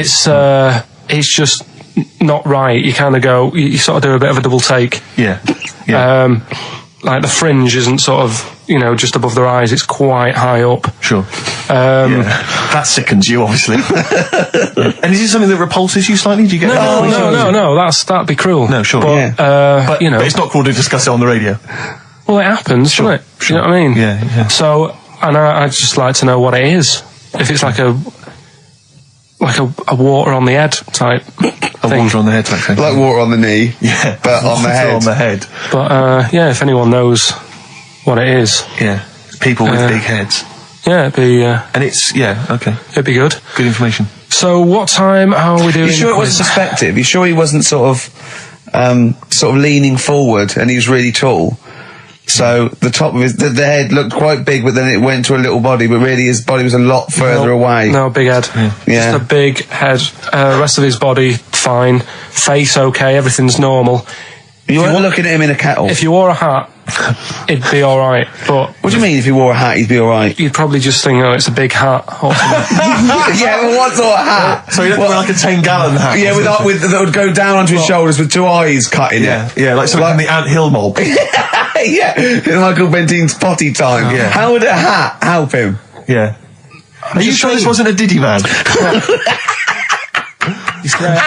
I'm not being mean, I just want to know what it is. No. Okay. Right. But if you are a doctor listening and you want to use your kind of free Saturday... Not the doctor who phoned the bloke in America and said, where do I get blood from? Sure. Not that doctor, because I assume he's been struck off now. Sure, give us a call and sort out the whole big head conundrum. What's the number? 08700 800 1234. That's also the number to call if you have Bruce Springsteen tickets available. I will pay up to £47. Don't do it. Go yourself. Don't give them to Steve for cost price. Make a little profit. Oh, don't take the Mickey. Don't you know what I feel. You've already ruined the bad thing. Don't ruin some more of my dreams. But I'll tell you what, if you do get Steve a ticket, he'll be so grateful that he will spend a bit of money on you, I imagine. Exactly. You'll buy tickets and, give him something pretty special because you're earning now and, Yeah. So let me discuss that with them. I mean, let's not make any promises.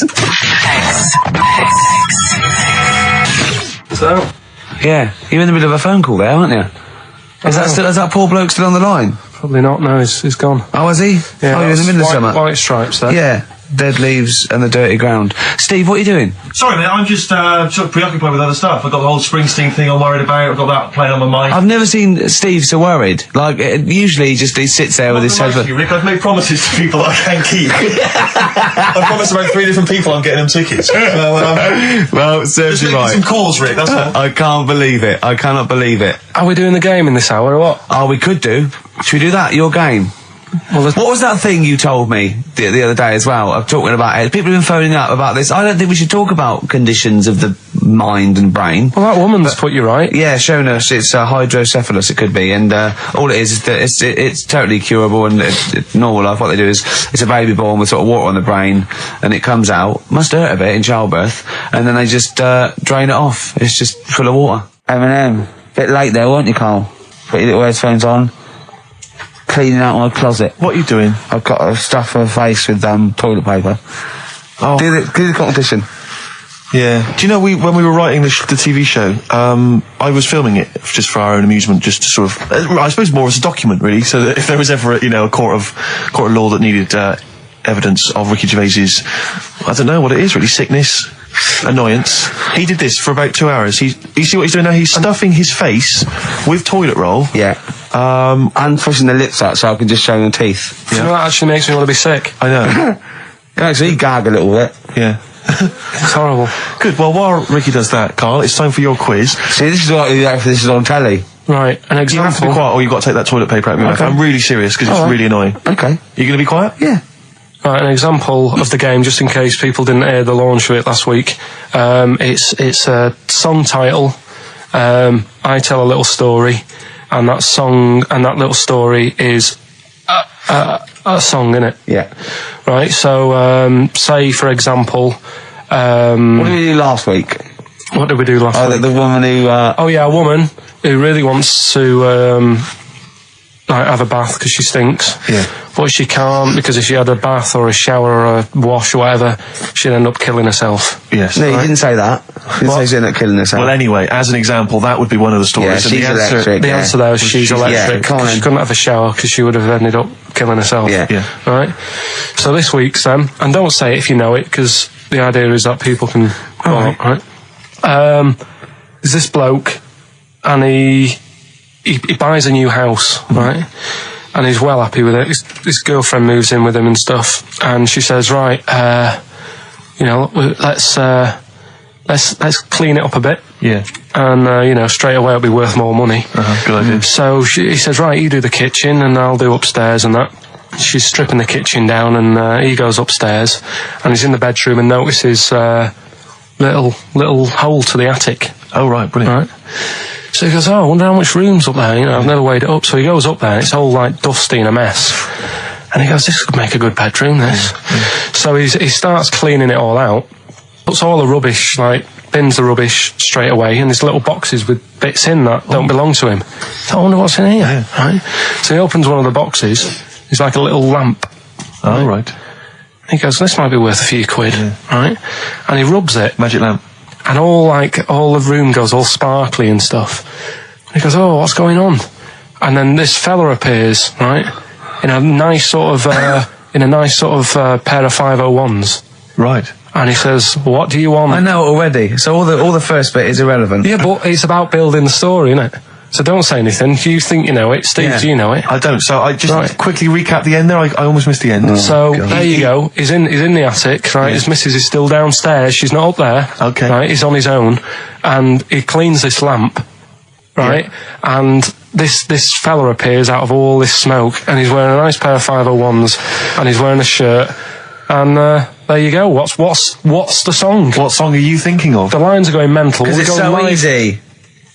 Let's play a record, Carl. We'll come back and we'll find out if anyone's got that right. That's a great one, Carl. Really. Right. Did you just come up with that? Literally in the last 10 minutes. Genius.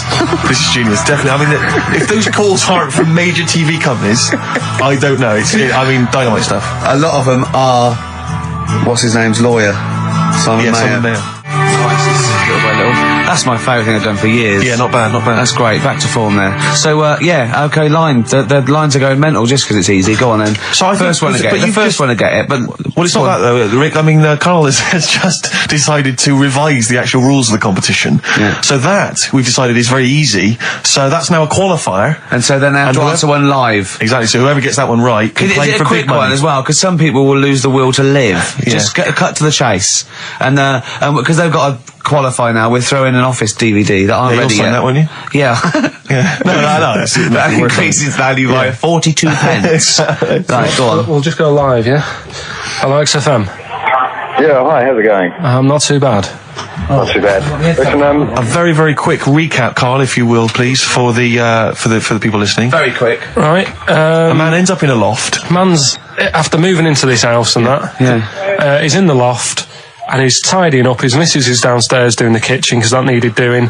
He's up there, he's cleaning up, emptying the boxes. He finds a little... He rubs a lamp, a fella comes out wearing 501s. What's the song? What's the song, mate? are you talking to me? Yeah, sorry, yeah. Well, look, I'm sitting in this bar, right? I'm not ringing up relating to anything that's going on right now. I'm after one of these armbands to go and meet Bowie on Monday. Can you help me out? What? What? Piss off. You can't say that to our public. Yes, I can. What I can't bear is people begging, Rick, on the radio. You know, I can't bear it. Is that the Australian People bloke just who's got the Bruce scrounge Springsteen stuff. tickets? Hello, XFM. Hello. Hello. Are you phoning up for an armband? No, No. Okay, great. Jean Genie, of course it is. Well done. Well done. Right, what's so your name? everyone else can ring off now because this. Well, she might not take the challenge. What's your name? I'm sure she will. Hello? What's your name? Christina. Christina. Right, do you want to take on the challenge? Yeah. Yeah? Oh, So this is for. She's already won a couple of CDs. This is for the Office DVD. Right. Okay. signed by Ricky Gervais. Right. So Go on then. this is the same game again, but we're doing it live. Right? Okay. So Good this luck. is a song title. Right? There's this insect. I'm loving it already. Right? Yeah. And it's in its little like nest. And all the other insects, all its mates and that, are really like working. They're grafting hard. They're tidying up. Some of them are going out getting the food. Some of them have even got heads. They're still working. Some of them are like, rushing around. But there's this one insect who's just sat there with its feet up. And it's like, just doing nothing. And it's annoying all the other ones, but it's sat The there. Ricky Gervais bug. And it's sat there doing nothing, having a little like fag and that. What's the song? I don't know. Oh my God, I'm brainless. Hold on, I don't know this either. So, obviously it's a type of insect, that's why you've avoided saying what it is. So it's something like lazy ant, lazy bee. Well, we should throw it back open to the public. Oh, no, and I hope this poor woman has called in and now got a stupid one. But Christina's lost it now, She's hasn't lost she? it. No, she's blown it, Rick. Oh, Sorry, you it's gotta only be because cool. you changed I the don't have a rules DVD halfway through. player Anyway. She hasn't got a DVD player, so she's not bothered. Okay, alright. Cheers, then, Christine. Christina. Bye. See you later. So we can throw that back out then, can we? Well, I don't know. Is there anyone on the phone? Yeah, go on, take the next person. So what was it? There was some bugs. There was a bug, and one of them wasn't doing any work. Loads of them are working really hard. Sure. This one's just sat there doing Oh, I nothing, hate that annoying them sort of all, right? So, XFM. Hello. Hello. I'm glad to say it's in Karl Pilkington's mind. I like him. Hello, XFM. I like him. Hello? Hello. Oh yeah, is it Animal Nitrate by Suede? No, it's not. Good answer. No. Good answer. Is it a good answer? That doesn't make any sense, does it? It does, it? Oh no, like Carl does. Yeah. Hello, Yeah. XFM. Hello? Hello. Is it Ichiku Park? No. Ichiku Park. Bugs are itchy, aren't they? Yeah, sure. I think they're stabbing in the dark. They're starting to think like Carl, which I like. Go on, next one. Hello, XFM.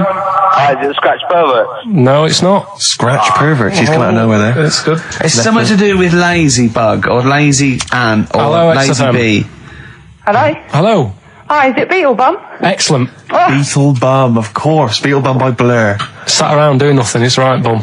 Oh, okay. So I don't win anything now? Well done. No, you don't. Yes, No. she does. She was the Office DVD. Take her name and address. Signed by Ricky Gervais. She doesn't, because she didn't do the qualifier. She knew it was Jean Genie. Oh, Carl, let someone win some. It's painful enough listening to you for 10 minutes. Lads, can we give just away calm down some for a moment? things? Lads, can we just come down for a moment? Once again, I just draw you to my point at the top of the show. When you were pissing about outside in the office, we could have been working through this. Yeah. We could have been figuring out the rules. What's her name? We could Who's have had that? maybe some Who's music, that? some jingles. Who's that? Who's that? What's your name again? Can we do this off air? Let's play a record. Yeah, no, he's not going to give her an address out. We're rubbish. This aren't we? is so rubbish. We are really So so rubbish. What's your name? D. D? D. Right, okay, well, play a record and we'll get you addressed, D, and we'll send you some stuff. Thank you. Well, I think you should cut it an hour early. We should sort this stuff out. This is what I've been saying all along. I've been saying we should come in, do a I've bit of got preparation. things to do. Simon Mayo used to come in early. That was why He he's didn't have to this. sleep and eat breakfast. We had an email from Glenn and Sharon, and Sharon was rushed into hospital last week, and they wanted us to play something for her. She's back now, and she's okay. But anyway, they always listen to the show. They're big fans. They asked for some Nick Drake. I'll play some Nick Drake next time. But instead, I thought we could play a classic Dylan track. I know you're a big fan of Dylan. Yeah. Just Like a Woman. It's just beautiful, and that's my song for the ladies. We won't see you next week. Ricky's away, but there should be a hilarious compilation of all our best moments. I look forward to that. Sweet Thing. David Bowie. Beautiful. Amazing, off Diamond Dogs. Absolutely. We went to see him in the week, didn't we? We did indeed, yeah. This little Very exclusive tiny gig. that little Jonathan gig, Ross sorted out 100 for us. people. Amazing. Yeah. Yeah, lovely to see him. Yeah, lovely to see him again. Lovely to see Dave again. Yeah. No, he's looking good. He looks great, doesn't he? He was. Yeah. Was he bisexual? Sorry, I don't know why I brought that up. Sorry, at the gig? No. It's just a fact because I know he's married now, isn't he, with a kid and stuff. Yeah. But there was some sort of. Oh, I think possibly. I don't know. I wouldn't want to. These pop stars, they dabble with anything, don't they? I suppose. Try anything once, don't they? These rock and roll stars. But yeah. So if anyone knows the the truth behind sumo. Yeah, well, how does sumo begin? Because that's what I've never understood how it began as a sport, because it's, do you know what I mean? Because they are so huge. Well, I reckon it was a fat bloke who was picking on a little skinny bloke, and the skinny bloke knew kung fu and so he goes, right, let's fight. And the fat bloke, no punching. Yeah. And what do you mean? He went, it's just leaning against each other. Yeah. And they went, well, you're bound to win. And they went, right, I've won. And went, bloke, okay. Yeah. And that's how it started. And the fat bloke he grabbed him. Are you wearing a nappy? Well, I'm pretty big, I'm having problems now. I can't wipe my ass. I can't wear a tuxedo. I just can't. Exactly. I just, that's the next step for John, who's been banned wearing a thong in public. But seriously, if anyone knows how sumo began, I'm genuinely interested. Email maybe ricky.gervais@xfm.co.uk. Just as Carl, what are your thoughts? Where do you think it began? Because it's only it's an odd sport. I mean, it is a weird. They've always got nice hair. They seem to care about the hair a bit. Sure. So he's sort of nicely pinned back. Yeah. Are you ever asked to, when people are doing Sharma's Britain, or people are doing like big historical things? They say, well, we'll ask Karl about this. He might have an opinion. Yeah. They've got. I'd like to see you as a pundit, definitely on those kind of on Newsnight. It's just that I think it's a funny one, because the whole idea of sport is to keep fit. Yeah. And that's sort of. It's a bit of an odd one, isn't it? All Along the Watchtower there by Jimi Hendrix. Beautiful. Can I just say straight away, Rick, before you carry on, we've had some people emailing in about the origins of sumo wrestling. Yeah. But they've sort of cut and pasted a huge ream of information from the web. Thanks very much, but we need bullet points, or not. Don't bother. You're wasting our time, frankly, with any too many sentences, proper grammar. We're talking about Ricky Gervais here. Yeah. So not that I'd read the bullet points either. You'd read them too. Exactly. Me. But your concentration would lapse so quickly. There just needs to be keywords. Arse, sumo, things like that. Yes, arse wipe. Yes, arse wipe sumo. Correct. Yeah, or maybe even a picture of someone wiping an arse with a tick next to it. If you could get words out. If you could send through the origins of sumo wrestling in sort of diagram or sketch form, or in a kind of comic book, or one of those flick books. You just maybe draw a quick flick book, send that in. But thank you very much. Thanks for thinking of us. Someday, XFM 104.9, Ricky Gervais. Lads, can I just stop you there straight away? Because the record finished before we'd finished chatting about what we're going to do next. We're going to do Carl's stupid competition again. We're just trying to get I think that what are the rules? Right, because last week it was a shambles. Rick. I know, it was too easy. That's the why. week before, I think people should phone up now and be held in a queue, and then he should have the clue. Otherwise, because people are just phone up when they know the answer or not. But how is that entertaining to the listener? That's what I'm going to throw back at you straight away. I don't think this is entertaining at all. I just think people might want to talk to Karl for just a split second. The way we'll do it, right? Yeah. Right. This is me roll here, right? This is the way we're going to do it. Right. We're going to say, if you want to win The Office on VHS, right? Yeah. You can call Don't it say it like that. Like it's a rubbish prize. There is some. If you get the DVD, there's some special frottage. All right, so it's impressive. Right. So they call up now on 08 700 800 1234. Right. Yeah. We bung on a bit of Elton John in a bit. Right. We line up two callers. Look forward to that. It's a beautiful track. Yeah. We line up two callers. Yeah. Right. And then we have them on the air, and we say, right, I'm going to tell you the little story. You've got to tell me what song it is. And they're playing against each other. Well, could they be up at the same time then, so they can speak at the same time? Of course, yeah. But how can they play against each other? Because they haven't got buzzers. It's the first one. They can say the name. They can shout the name, and it's organised. And they got as many goes as they want. No, I think they should have one go at a time, and then the other person can have a go, and then they can have another go. Yeah, it's like dueling. It's like dueling. And if they don't win, no one wins this week. We're not giving away prizes willy nilly. Sure. But we can give one away next week again. Because the Office is not costing us anything. Because we were involved. We can get as many copies as you want of that. I like Seriously. it. I like it when we got them coming out of our. Do you think the listeners are usually in on sort of board meetings like this? Or do you I said this before, guys. I said before we should do this off air, but you refused to chat. Imagine Chris Town going, hold on, what? They can. What do they do? They can phone a friend. They just phone a friend. Look, come down. Right, okay. Look, we haven't got this. We've got this sorted. Phone up now. We'll play some adverts. Phone up now. Yeah.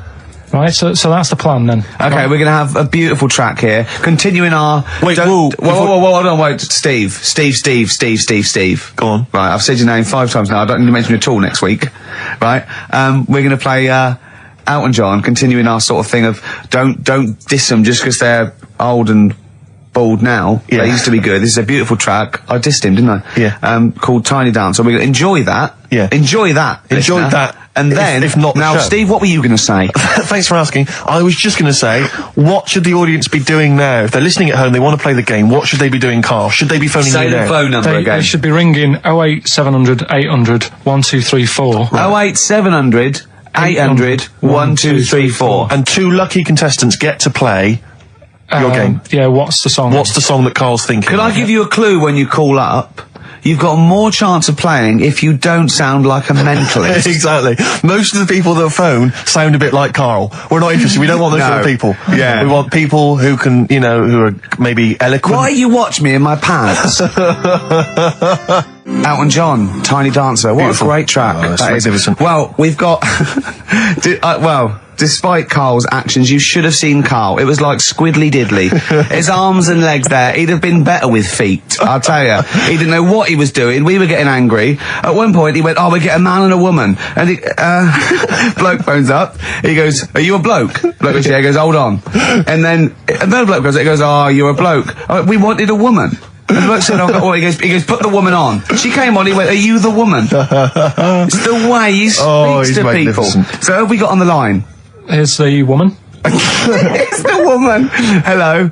Hello, Hi, what's your name? Sarah. Sarah. Okay, right. Steve, you want to be rooting for this? Well, I think we should. It seems to me because you may need some help because obviously Carl's mind is a viper's nest. Yeah. It's a jungle in there. Yeah. So you know, if you want to call anyone at any point, maybe you've got some questions you want to just consult or confer, then I'll be on I your might side. have to. You're Then like, she's like, you're like her phone a friend. Exactly. I'm the phone a friend. I'm And the who's- ask the audience. Who's the And- bloke? Here's the bloke. It's Owen. Owen. Okay, I'll be helping you out should you need any help or clues as as insight into Carl's mind. I must tell you though, we don't know what Carl's going to come up with now either. No. we keep it real like this. I should just say for people who've not heard the show before, this is where Carl now will tell us a cryptic story, and basically hidden within that will be a clue to the title of a song. I say cryptic. It's Gobbledygook. Yeah. Nonsense. So okay then, just to find out who goes first, my lad or your girl, I'm going to toss a coin in my head. Okay. So who can guess? Well, ladies first. Ladies first. Okay, What was your so- name again? Sorry. Sarah. Sarah. So Sarah. Okay. So Sarah, heads or tails? Heads or tails? Tails. No. Right, my lad will go first. Okay, then. so what this means is, when he's finished the cryptic clue, you, Owen, will get to guess first, but if you get it wrong, it goes over to Sarah, and then back and forth until hopefully one of you gets it right. Okay. We could be here for some time. Yeah. Right, and what are we playing for here? Of DVD or video of The Office? Whatever we can Whatever find, you've okay. got, whatever format you've got. Yeah. Okay then. Brilliant. Okay, Carl, go. Right, so here we go. So it's the right? name of a song we're looking for. Brilliant. Right, this bloke, he's had a good night out at the Yeah. pub. Right. This is probably all irrelevant. Remember that, Owen. This could all be irrelevant. Yeah. Okay, right, so he's had a good night out with his mates and that, and he's really enjoyed himself, and he's on his way home, and it's just like any ordinary night, right? Everything's just normal. He's seen the same people leaving the pub, going home, and he's like, see you tomorrow night. I'll be out tomorrow, 7:30 and what have you, and they're on the way home, and it's a nice night. Everything's nice, and he's walking home, and he sees this sort of smoke coming out of a grid. Right? Some smoke coming out of a grid. Yeah, a bit of like smoke, and he thinks, what's that? Right? And this is what's weird, because it's like any other normal night, but this time smoke coming out of the grid, and he goes over to it, and he can hear some moaning. Right? It's like, ooh. So he thinks this isn't right. So he stands over the grid, and he's looking down, and he can't see anything. So he lifts the grid up. Right? Do you mean a grill? No, a grid. A You know, like a grid? grid in the street. Yeah, he Not needs really. a grill. A grill. Okay. Okay. And he lifts it off, and he's looking in, and like more smoke's coming out, and he can hear the moaning getting louder, and then this little demon pops his head out. Oh. Right? Bloody demons. And he goes, are you alright? Yeah. And the little demon goes, oh, I'm hurting. And he goes, what do you mean you're hurting? He said, oh, it's dead hot down there, you know. And it's weird, because he works it out that it's like come from hell. Right? Yes. And he's going, oh, I'm all hot and burning, and all his skin's sort of really red raw because of all the flames in hell and stuff. So he goes, oh, he said, I tell you what, I'll take you to the doctors. And the little demon's like, what, you'll do that for me? And he goes, yeah, I'll do that. And you text him to the doctors. What's the song? That was Ricky Gervais on XFM. It's 3 o'clock now. We're going over to Natasha. Thanks very much. See you next week. Bye. Man, that was quite a long story. Ooh. Is Owen and Sarah still there? Yeah. Have you dozed off? You're still with us? Okay, Owen. Any clues? No, not yet. I haven't got a clue. I haven't got. I have no idea. Can I think out loud with Owen? Do you think? No, I think Owen needs to at least have a guess. Go on, have a guess, Owen. Smoke on the water. No. Well, it's not, is it? So, Not gonna be that. okay. Over to Sarah, you. what do you think? Bat out of hell. It's a good guess. No, It's not right. Not right. Right, Carl, you'd have to give him a little clue. Well, think about the little fella. Think about the little demon. Yeah, Okay, there's the clue. brilliant. Thanks for that. Where did I say he came from? Highway to Hell. On the right, along the right lines, but not the right song. That's Sarah? Sarah. Stairway to heaven.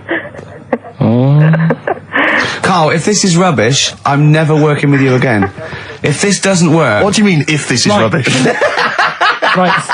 Right. Okay. Take the main bit of the story. What's happening? We don't know what What's the main bit of the is. story? It took 30 minutes.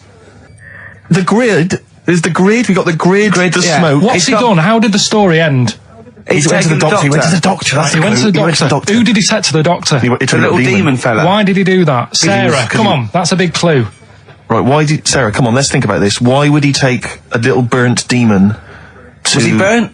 He was burnt, wasn't he? He's from hell. Yeah. All the flames and that, and all his skin was Hell. really raw, and he was moaning in pain. And the little fella goes, "Yeah, I am on the way home. My tea's going to be in the oven and everything, but do you know what? I'm going to take you to the doctors and sort you out." Sick. Doctors. Doctors. Oh, God. Is there anyone you got there in the house who could maybe help you? Like a sort of 8-year-old child? yeah. Yeah. An alien. Yeah. I've got a 3-month-old baby. He probably talks more sense. Yeah. Not than you. Than Carl, we mean. Right. Right, I'll tell you what, let's play a record. But Let's all have a chat. These poor people have got lives. Sure. They've Oh, got yeah, like this- we haven't. No, but I know, Carl, this is... There's so many things I could be doing instead of this, Rick. I know, but Carl, We'll play some ads, right? and they come can't back. stay on the line They've for... got 3 minutes. They're playing for a video, eh? They've got 3 minutes to think about it. Is that all right with you? Okay. Yeah, and is that all right, Owen? Yep. Sorted.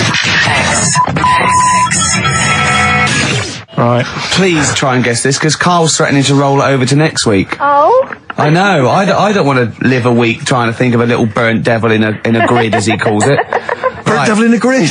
Devil in a grid Devil in by a grid. excess. Smoky devil. Oh, God. Oh, burnt devil grid. Sarah, any Grid? What's a grid? Any He means idea? a grill. He means the little thing in the smoke. Burn. Smoke on the water. smoke. Barbecue to doctor. Burnt.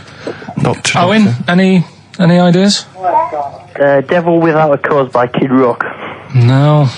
What we're going to Oh, do is the word devil right? Yeah. So devil's a key word here. and you're thinking about what's the bloke done? He's took him to Devil, the doctors. isn't he? The captain. Why did he do that? Why didn't he just say, "Oh yeah, it looks terrible, but I've got to get off home"? He's a good He's a Samaritan. good Samaritan. Right. He's a good guy. He's He's a good guy. Saviour. devil. Saviour devil for later. We're really running out. I've got it. I've got it. Have you really? Sarah, Yeah. I tell you this, love. You have got something to entertain yourself with in about 3 weeks' time when we get the DVDs and videos through. Cool. Ladies and gentlemen, I give you Sympathy for the Devil. Well done. Sympathy for the Devil. Oh, it's man rubbish, alive. mate. It's rubbish. That's not a cryptic clue. It's not rubbish. Sympathy for the devil. You said he wasn't a devil. You said he was a demon. Right. Yeah, but I One. couldn't- no. Right. Okay. Sympathy for. What's all that rubbish about him being burnt and taken to the hospital? Sorry, Rick, but I'm noting a little whiff of jealousy there. It's so rubbish. No, I'm sorry, but Sarah is It's happy. not allowed to try and make people Her guess. baby is happy. Sarah, her husband, or maybe partner, Sorry, maybe they're not Owen. married, maybe they're living in sin. He's also happy. Yeah. They're happy. That household is happy. Owen's got Owen, it. devastated. Static. Yeah. Do you want it on DVD or video? DVD, please. DVD. Sarah, Okay. thank you very much indeed for playing. Owen, Cheers, Sarah. commiserations. Sorry, Owen. yeah, Triumphant. Another You're triumph. so rubbish, Carl. You are so rubbish. there you got it right. Oh didn't it? dear. Rubbish. Well done, Steve. Jealous. I love it. I Rubbish. thought it was a great one. It's- Nice one. Aqualung, XFM 104.9. You've been listening to Ricky Gervais. Well, with Steve Wisher. Well, let's get on. We're not doing that. No, we're not doing it again. It's rubbish. It's not cryptic. It's what am I thinking? There's not a cryptic clue. That wasn't Steve got it right. Yeah, but with all the clues, happy. he said his devil in the title. He went, yeah, and he went, he's feeling sorry for it. Well, that's sympathy. It's not a cryptic clue. We're not doing it again. It's rubbish. You brought the whole tone down. We started off with taking the mickey out of fat people. We went on to gluttony records and people being killed by joss sticks. It was going really well. Yeah, and you bring the whole tone down with a stupid competition giveaway. That took me ages to make that video. Yeah. Right. Sorry, Carl, but I agree with Rick there. It's not happening. See you next week. Do you want to come up with a new one for next week?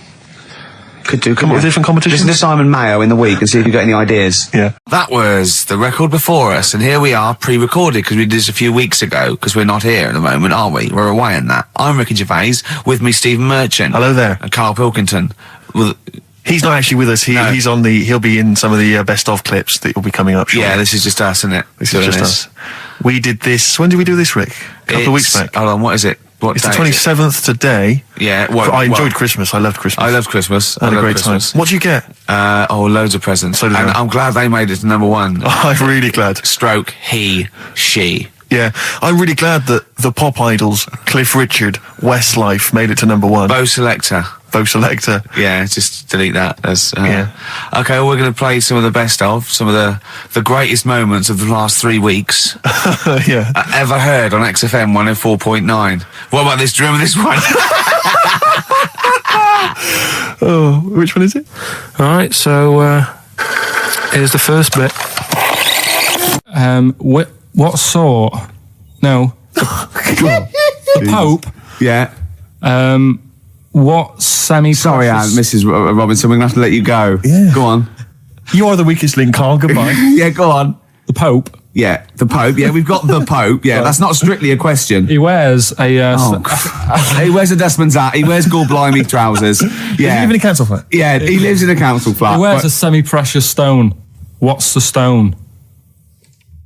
The Pope wears a semi-precious stone. What is the stone? You mean, what is it called? Yeah. What is it called? What, has it got like a kind of papal name? I think it's like, is it a 18 carat one?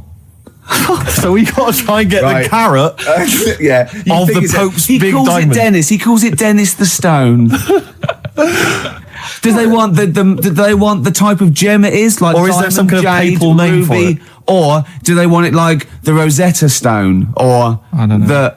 I can't actually play a record. Play 2 record. Let's not. Where's your head at? Basement Jacks. Right. Okay. Let's get this. Have we knocked this on the head? Then it's just not happening. Oh, here he is. Look. Here he is. Come in. How have you... Oh, God. I don't believe that. Oh, that's pathetic. I do not believe that.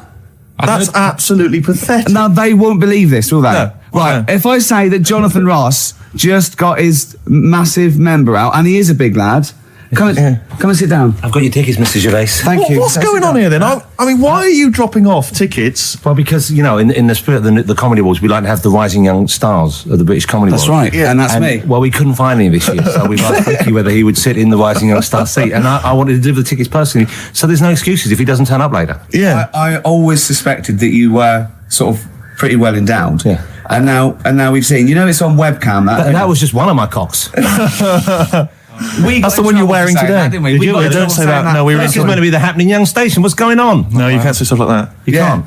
Just careful what you say. Look after Julian Clary. Take his wilderness and he comes back in a person line. 10 years in the What happened to you? That's Jesus you're thinking of, isn't it? Just because you're on everything at the moment. I walked in here and I came in here and I thought this is the young happening place, and what do I see in here? 3 old men sitting. What are you talking about? I'm only 28, 27. You're wrecked. You all look wrecked. Well, that's because we're always partying. I was looking for some youngsters. Where's the youngsters? I wanted to see some tight leather pants. I wanted to see some foxy chicks hanging on you everywhere. What is it? It's a bunch of old blokes and a bloke up there washing up in a sink.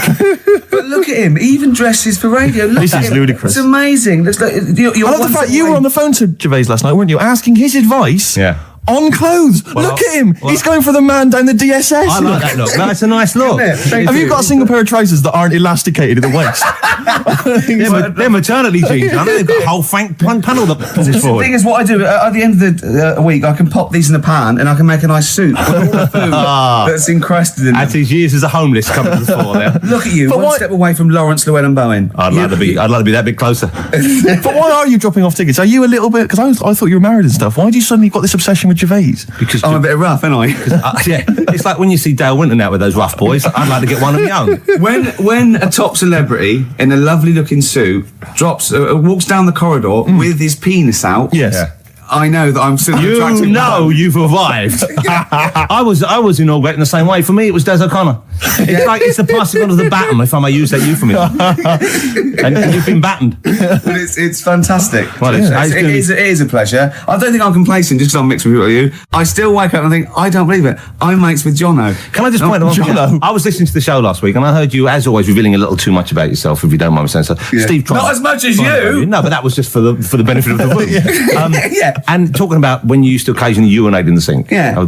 When you were around my house last time and I came in the kitchen and you looked a bit shifty, no, please reassure me. It was more ownership. Yeah. I was like, I went to my territory and then other people that come in and go, has Gervais been round here? It's like just marking my territory. Because my coffee the next morning had a hazelnut tang to it that I don't remember putting in. Can I just say something? Because I mean, I used to, mention to you, Gervais, when we first started getting involved in the business. Yeah. I used to say, if there was one celebrity I'd like to be friends with, it's Jonathan Ross. Yeah. Lo and behold, Ricky's befriended Jonathan Ross. I'm nowhere to be seen. But Not invited round. Ricky told me that I could be his friend, providing I never extended the arm of friendship. Right. to you. Yeah, if you ever... I thought as much. He tries to keep everyone else down he works with, from the office, all the other shows. He Yeah. tries to keep them down. He I said, didn't even want I'm you to number come one. in. I wanted to meet you on the steps. Yeah. I didn't even want to tell him you were around. But you called. He went, who's that? And he saw your name come up and he went, well, can I meet him? Well, you're coming tonight, aren't you? This isn't Radio 2, by the way. These links are way too long. This is snappy radio. We have to play out... Yeah. You might The be kids have drunk lost off, interest. But Put some more- the kids want to hear Coldplay, Catatonia, You know what I'd like? Faithless. How about some more of that instantly forgettable hip hop you play each week? One of those obscure hip hop hooray. That's the worst feature on British radio. You should be ashamed of yourself. Wait a minute, I've heard As your I was quiz on on the Radio Bruce 2, Forsyth you're the having other a day. I laugh. said the hip hop's had its day. You saw that one. Put it away. Put it away. I'm Carl. Carl, how you doing? I'm all right. Got a question for you. Quiet man. Got a question. Yeah. The Pope. Yeah. What semi-precious stone does the Pope wear? That is easy. Go on. Topaz. Is that the right answer? I don't know. I might have wrote it down. I'm really sorry, Jonathan. It's not what he publicly admits to, but I have to know because I was hanging out with him at the Groucho one night and he was saying, oh, look at this, look at that topaz, go and buy that, look at that. Vatican City. Look at that. We can make a nice ring out of that, he said. Didn't go anywhere, but thanks for asking. I better go. I've got to go and buy some winkle pickers. Thank you very much. Okay. Enjoy Nice to meet it. you, Stephen. Carl, I wish I could say it'd been a pleasure, but actually it was quite creepy. See you later. So we just had a text here that says, and I don't know what truth there is in this, as ever, but John says there is apparently a nude bike ride today in Hyde Park. Now, I can't believe that's the case, because I don't think it's allowed, is it? You can't ride around with your veg, can you? I don't know. Why would you want to? Well, good point. On a bike. On a bike, I like the fact that that's what disgusts him. I want. Do you know what? If we did appeal for a nudist to call in, I'd want a very specific sort. I want a German nudist, a middle-aged man called Helmut. Okay. If there is any, or the closest one to it. So I want a middle-aged man from Germany. If your name is Helmut, you're in. But I'll accept Hans. Carl would be good, wouldn't it? All right. Yeah. I think I'm wondering if the age might. Maybe we could we broaden it out Okay, just a German nudist bloke. Right. Could he at least be fat? Can I find a fat German fella? If your name's Helmut, we're going to give you a big prize. Yeah. But, any fat German fella who likes to get his sausage out. Sure. Okay? It's sauerkraut. Yeah. What's the phone number? 0871 222 1049. It'd be good just to get an email or a text over the contact, wouldn't it? And then I can just call them up in the week. Sure. And 83936 is the text number. I don't know what our audience demographic pans out like, Rick, but I'm suspecting that's probably a fairly small fraction of our listenership. I know, but there must be someone out there. If you know a fat German who likes to get his tackle out, phones are going. Straight away. Just answer it, Carl. Just answer it. Just pot light. it could be anything. Well, just see what it is. To be fair, it could be a nutter. But just say hello. Just tell your turn. It's not straight away. He'll stay there, won't he? He'll stay there. Well, answer it. Let's Answer leave it. Leave it. Answer it. Oh, you see this? It's gone. It's gone. There you go. He bottled it, so just as well. Well, you took too long to answer it. There's a vicar in Australia who started sort of doing his services and all that in nude. Hot, isn't it, out there?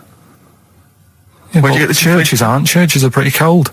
It was on some website. Of course it was. Yep. Just saying about a vicar and that who's there's a lot of nudists and that who want to get married. Do it, you know. Don't mess about with the wedding dress and that. Just snip up. Cheaper, isn't it? Well, I suppose it's so. I suppose if you believe in God, you believe that that's the way to be in it, because Adam and Eve and that. Yeah, but then in Adam and Eve, the shame made us dress up, didn't it? Yeah. Eating the apple and things. Yeah, but God didn't want that, did he? No, he wanted to see it all. He was loving it. He was having a whale of time getting a life full of all of that, and then the snake said, cover yourself up. Stitched him right up. The brilliant Blur, Out of Time on XFM 104.9. One of my favourite singles of the year, and that's another thing. We'll be playing our favourite singles of the year, as well as our favourite clips of our own show. Rick, I imagine if people have got a bit of Christmas money, they're wondering what they can spend it on. Office DVD? Well, other than that, these guys have got some ideas. What, adverts? Brilliant. Ooh, those boys can rock there. That's the Guns with All Their Roses and Sweet Child of Mine. On XFM 104.9. I enjoyed that. Yeah. That was good. It rocks. I hope the audience was playing it loud like us. Yeah. Ricky Gervais, Steve Merchant, Karl Pilkington. Well, look at him yawning. How rude is that? Carl, what's wrong with you, man? Have you been up late? A little bit. Girlfriend was away, wasn't she, yesterday? Yeah, I always have a problem with that. I always have, because you don't go to bed, do you, early? Do you know what I mean? You sort of think, I just always find that thing that if, you're used to living with someone, one of you will go, let's go to bed, then you'll go, all right.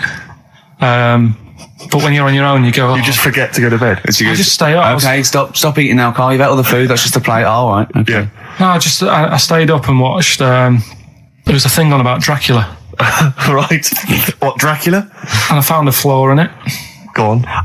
Not the fact that he's the living dead and and drinks blood to stay alive and he doesn't reflect and he can turn into a bat. Well, and you can go on. The mirror thing, you can't look in mirrors, can he?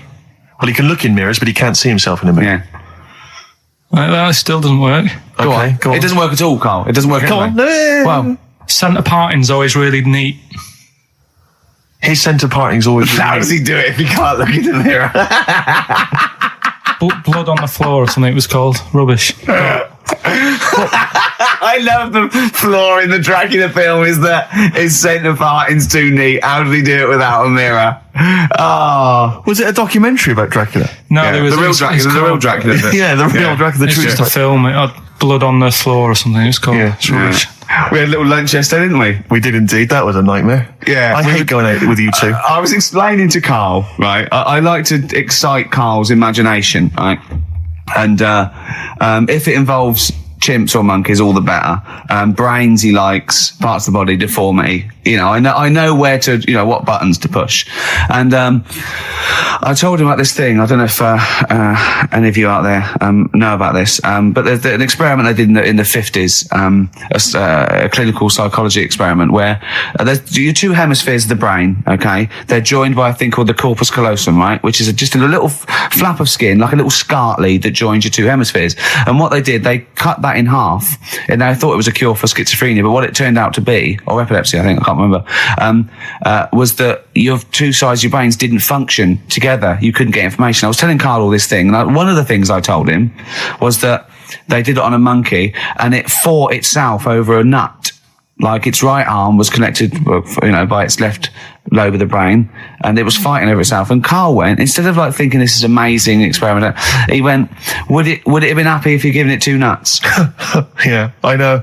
Well, you started off by explaining it, and I remember you mentioned, because I was watching the two of you as you were describing it to me, you said, of course, one side of the brain deals with symbolism, and as you said the word symbolism, I noticed Carl drift away from looking at you, pick up his mobile phone, and start pressing buttons randomly. And I thought it was the word symbolism that got him. And I noticed it took you just a moment longer. And I think the first thing you said was, when did I lose you? Yeah, I knew I'd lost him. It's extraordinary. And he doesn't even try to disguise it. I said nomenclature at one point as well. Right, yeah. And I knew I was dicing with death there. Yeah. But I told you tried to look it up, didn't you, on the web? You didn't find anything about it, did you? The spelling of it's, what is it again? What's the word? Corpus callosum. Yeah, I couldn't do it. No, there's no point. Don't bother. Give up. Don't bother. So, if anyone knows any interesting facts about that, but yours hasn't been cut in half, has it, Carl? That would again might explain something. I'll tell you what we will be talking about later. I don't know if you're sort of aware of them, Steve. Go on. Bonobos. Oh, I don't know much about bonobos. I told him about he was looking for stuff. I said, put in bonobo. He was having no luck with chimp. And they're a form of chimpanzee, but they're even closer to us, evolutionarily speaking. They've got their social groups are more like ours. They're more intelligent. And he was loving it, weren't you? So is it human bonobo Carl? Is that how it works on the evolutionary ladder? Chimp Carl. Yeah. Talking about So we're talking about bonobos. You're excited about that? That's coming up in Monkey News? No, I think it's a bit of a monkey bonus. Because my auntie Nora, she same thing, pumped her with loads of drugs. She used to have a cabinet next to the bed is like boots. She's got loads of stuff, right, for all sorts of stuff. And I mean, she's not that old, but she's on loads of stuff, right? She's a bit coked up, is she? She called up my mum once. And, you told us this. Go on, tell it again. And she said, "Oh, how are you doing?" And that. She's all right. Bit worried though. My mum said, "Why? What's up?" She said, "I've been breaking wind." So she goes, "Well, you know." She says, "No, but this one is going on and on and on." And she was like, she was like, what do you say? What's like passing wind, farting for 5 minutes. one thing, not like, you know, trumping and then nothing. Yeah. Continuous drone of a fart. Yeah. I don't think she had. How big was she? She must be the size of a barn. No, she's not that big. She's good for her age. No, but I mean, can't swim. No, but flying for 5 minutes. Where's all the gas? Was she circular breathing? Was she sucking it in with her mouth? It was just, I don't know that much about it.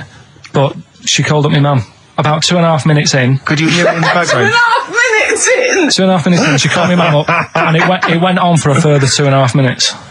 Oh. And she just stayed on the phone, did she? Where was going? Can you hear that? Well, did she hold the phone next to her arse? Listen to that. She was off the ground. Trying to work a tune down. she was actually hovering. She was 4 foot off the ground when they found her. The ambulance men. The cat's dead. Don't light a match. Don't light that cigarette. Yeah, it's like that advert. The kids come home from school, switch on the light. Yeah. Then they see Granny hovering. Turn the light on. Be careful if you have an elderly woman at home. Yeah. Drugs make you fart. So that's what I'm saying, you know, just let these people... What are you saying? No, wait, what are you saying? I'm saying let people enjoy the life they've got left. No, you're not. You're saying don't put them in hospital, leave them at home to die. No, I'm not. Give them a Rubik's Cube and let them die. That's what you're saying. Yeah, I'll tell you something now, right? Steve, I'll tell you something. I didn't want to do it because it brings the show down, but she did die. Who, the blue-handed lady? Yeah. How do you know? Because I said to my dad, how's the woman next door? She said, oh, she went last night. They've got an old fella in there now. God. So, there you go. So, wouldn't it have been better to leave her at home where her friends and family can call and speak to her, even nip that round if they want, you know, with a cat, I imagine. No, it's definitely a cat now. What's that cat's called, that you imagine? Probably, I'm seeing like a big ginger one, so I don't know, something like, I don't know, maybe ginger or whatever. Maybe I had a budgie. But that's what I'm saying, just let them enjoy this life, because dying in hospital, I wouldn't like to do it.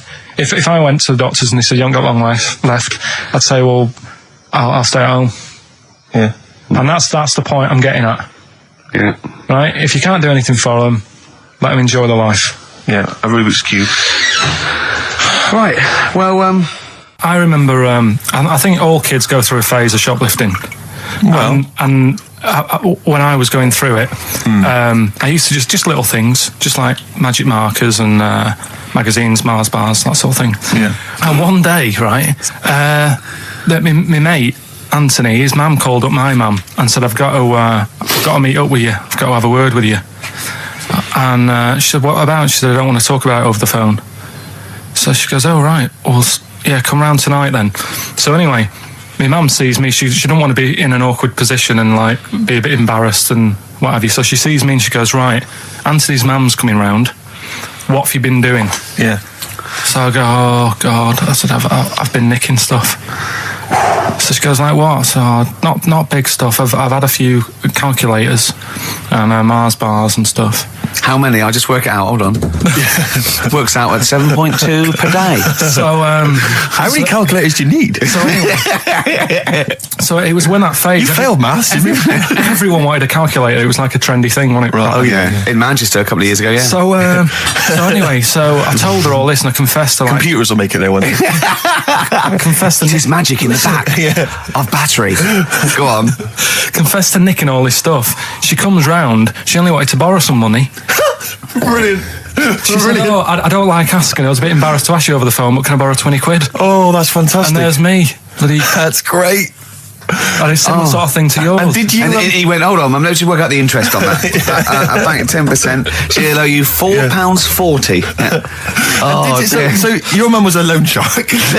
yeah. And did she mention? She went, I just stuff with that other? Because what I'm saying is, presumably you got your mate in trouble. No. Right, you didn't. That's great. Anyway, should we have some more music? Because we've been waiting for hours. What are you going to play, Carl? We've got the Cooper Temple Clause lined up. Brilliant. Probably you're thinking, Rick, isn't it time that we do our usual roundup of what's been happening in the news? Yeah. Which we always do every week. Yeah. We always do something, which is, I mean, basically, if you're listening and you're a new listener, say you work at a newspaper, we always try to be informative, just try and put stuff out there that just educates people, informs What are you people. thinking? Well, I said Monkey News is coming up, but what have you got? No, I was just looking on the net there and just found a couple of quite important news stories, probably worth mentioning. Policeman caught photographing. I don't know why it makes me laugh. It's just the phrasing, I suppose. It's the headline. Policeman caught photographing up woman's skirt. No, he wasn't up there taking a picture of Big Ben. He wasn't going, can I just sit up here? I'm just going to take a picture of that seagull over there. No. He was facing the camera up a woman's skirt. He was indeed. Right. A policeman in Japan is facing disciplinary measures after he was caught photographing up a woman's skirt with a hidden camera while on duty.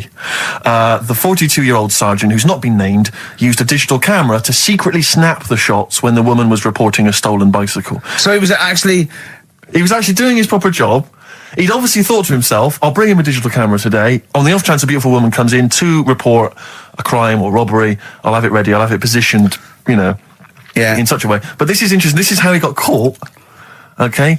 The woman became suspicious after she saw a flash go off.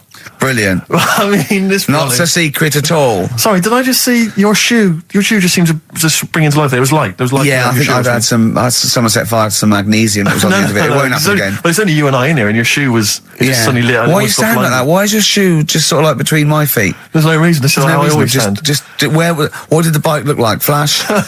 So, are you taking pictures of my family? No. And no, I'm not. And you should be wearing knickers anyway. Well, how do you know that? What? How did you know I'm not? How did I know what? I'm not wearing any. I didn't know you. I don't know what you've got up there. Well, I don't know what it looks like, and there's no way I could. Of course, it would be roughly that conversation in Japanese. I know, yeah. This is the Best Of Show on XFM 104.9. I'm Ricky Gervais, with me Stephen Merchant. Yes. I hope you're enjoying the Best Of. I'm amazed that these are the highlights and that we've strung it out this long, Rick. But the good thing about this is, we're not here, we recorded this a couple of weeks ago, just the links, right? This has taken us about 10 minutes for the whole show. We get paid the same. Why don't we do this every week? That's a great idea. High five. Listen to this clip, it's brilliant. Can I just ask Karl how he got on over Christmas? Because the last time I spoke to him, you hadn't bought a present for your girlfriend. I had to say I was on tenterhooks all Christmas. Well, you changed it. After that show, I felt bad, even though I shouldn't have done, because... you hadn't bought your girlfriend a Christmas present? Yeah, but I said to you, I booked a table at a hotel in Covent Garden, had Christmas dinner there, which was nice, right? It's good food and everything. Didn't feel like enough to me. Well, then I went out and treated some stuff, and then... No.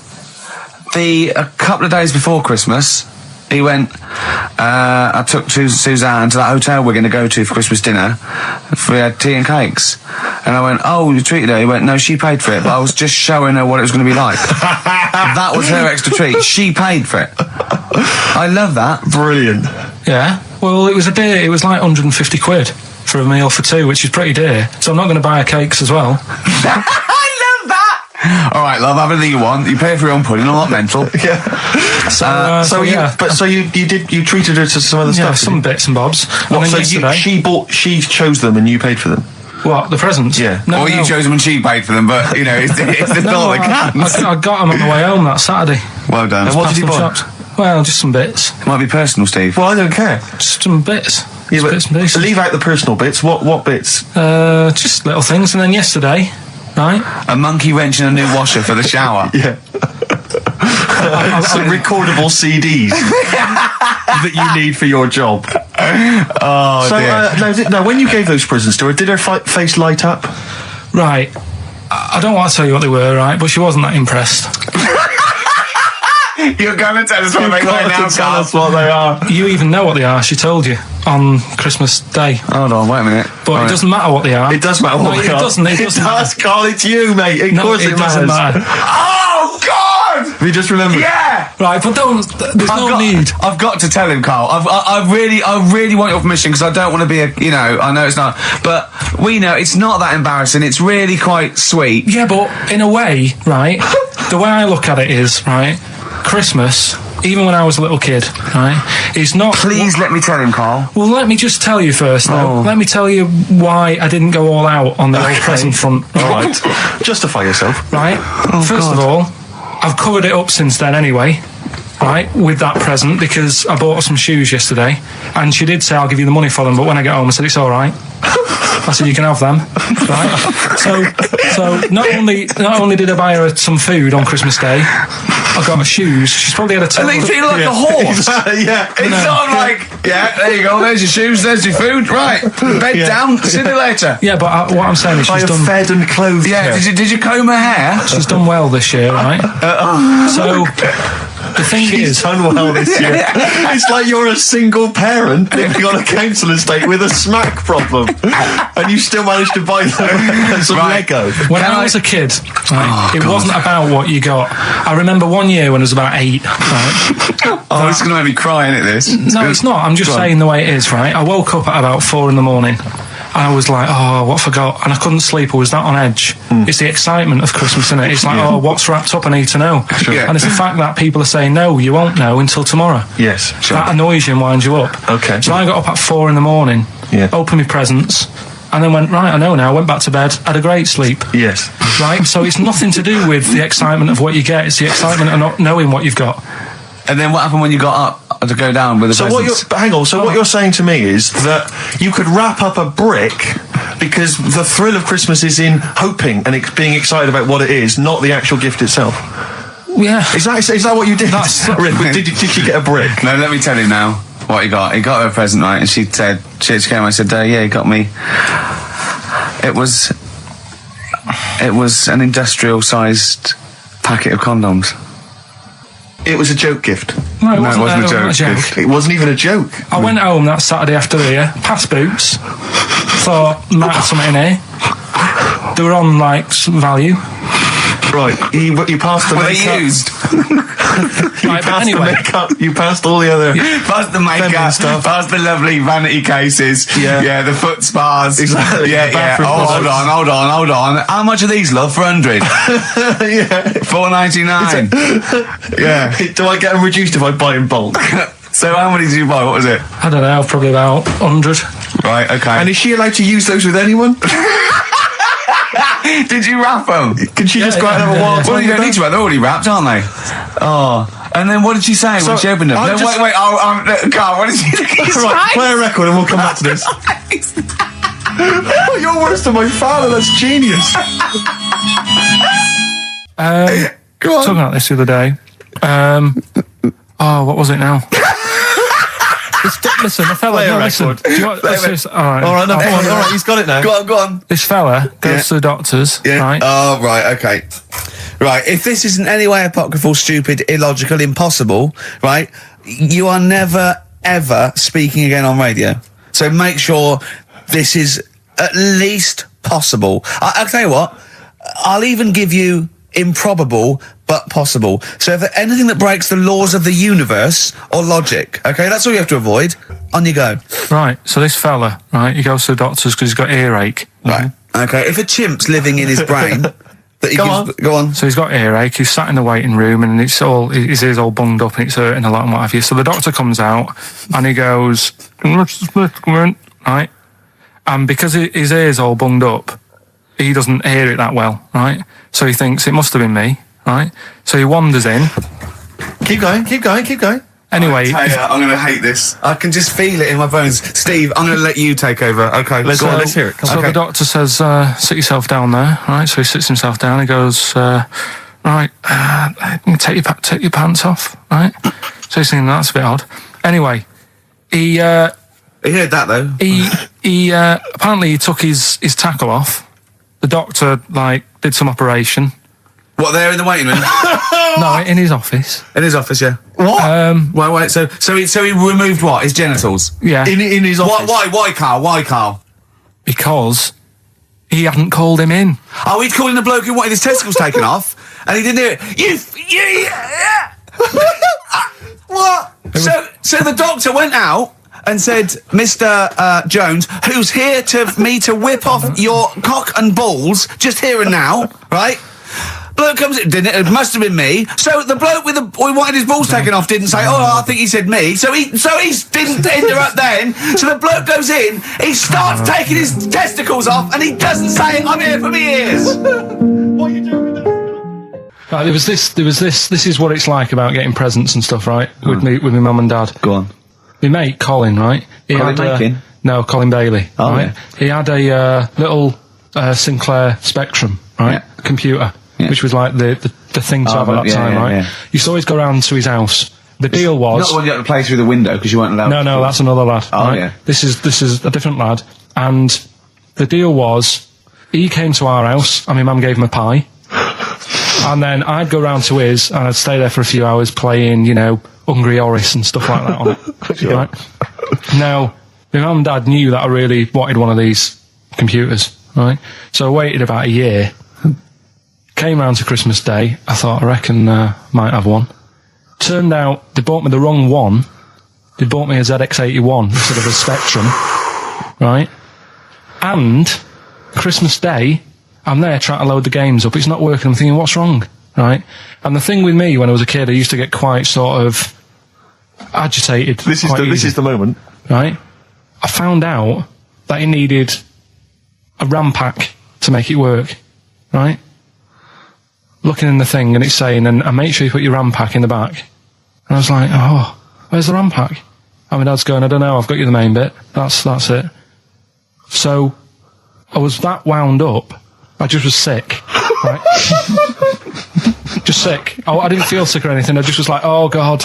Went to the sink, just sick. Because I was that on edge about it. I said, come on, we've got to get one. And my dad's like, Tandy's shut. We're not gonna get anything today. Ruined again, Christmas Day. That was after the year when my train set got blown up by our kid. The following year, no RAM pack. And now you ask me why don't I get good presents? He's scarred. He just I'm going to die. Honestly, I'm going to die. He's just being sick. Yeah. There's no RAM pack. What? Did you get to the bottom of it? Why wasn't there a RAM pack? You have to buy them separate. What do you mean I can't play Frogger? Oh no. So, wasn't there another incident when you threw up?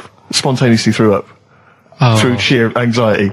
I do get it. It's not so much now because I've relaxed a bit, but as a kid I used to be quite on edge all the time with certain things. Do you think that's what happened to your cat that kept being sick? That it didn't get the food it wanted? And it just threw up? Do you remember that? Yeah. God, so they shaved it. Look at Gervais with me, Steve and Carl. Carl, why have you got a headache? You got a headache? Just a bit stressful because the moves on this week. Are you leaving age? Oh, by the way, the XFM listeners came round to my house and bought the futon and table. Did they? Were they happy with it? Quite normal. They were well happy. Yeah. Couldn't believe the luck with it. What do you mean quite normal? What do you mean quite normal? Well, it's always a bit scared, isn't it, getting people round. I imagine they were scared. And were they excited to see you? Could you tell that they were pretty pleased to see you? No, I don't think so. I mean, you're Karl Pilkington. Yeah, but the fellas sort of, they brought the whole family round, which was a bit odd. Well, it's not often they get the chance to visit a living creek. Anyway, they were nice. And you're moving now, yeah? He said he phoned me up today. It was absolutely tipping it down. Right? He had to cycle in, right? Because he said, because of the move, he doesn't want to leave his bike round there. Right? And he said, and Suzanne, I can't say this in case he's listening, can I? He won't know. will he? He said, Suzanne's hired the oldest removal man in London. You should hear him. And the thing is, right, we booked him because everyone else happened to be booked out, but this fella's free, right? So he called up this morning. I've never spoke to him, but he was on the phone. He sounded about 90. Yeah. Can't think that he's going to have to do all the work. And the thing is, right, it seems to be all he cheap. wanted some Werther originals. Right, listen, it seemed to be cheap because it's £50 an hour. But how long is it going to take him? Yeah. Oh, that's genius. When's the move on then? When's the he's coming round. He came round today to bring some empty boxes, and he was struggling with them.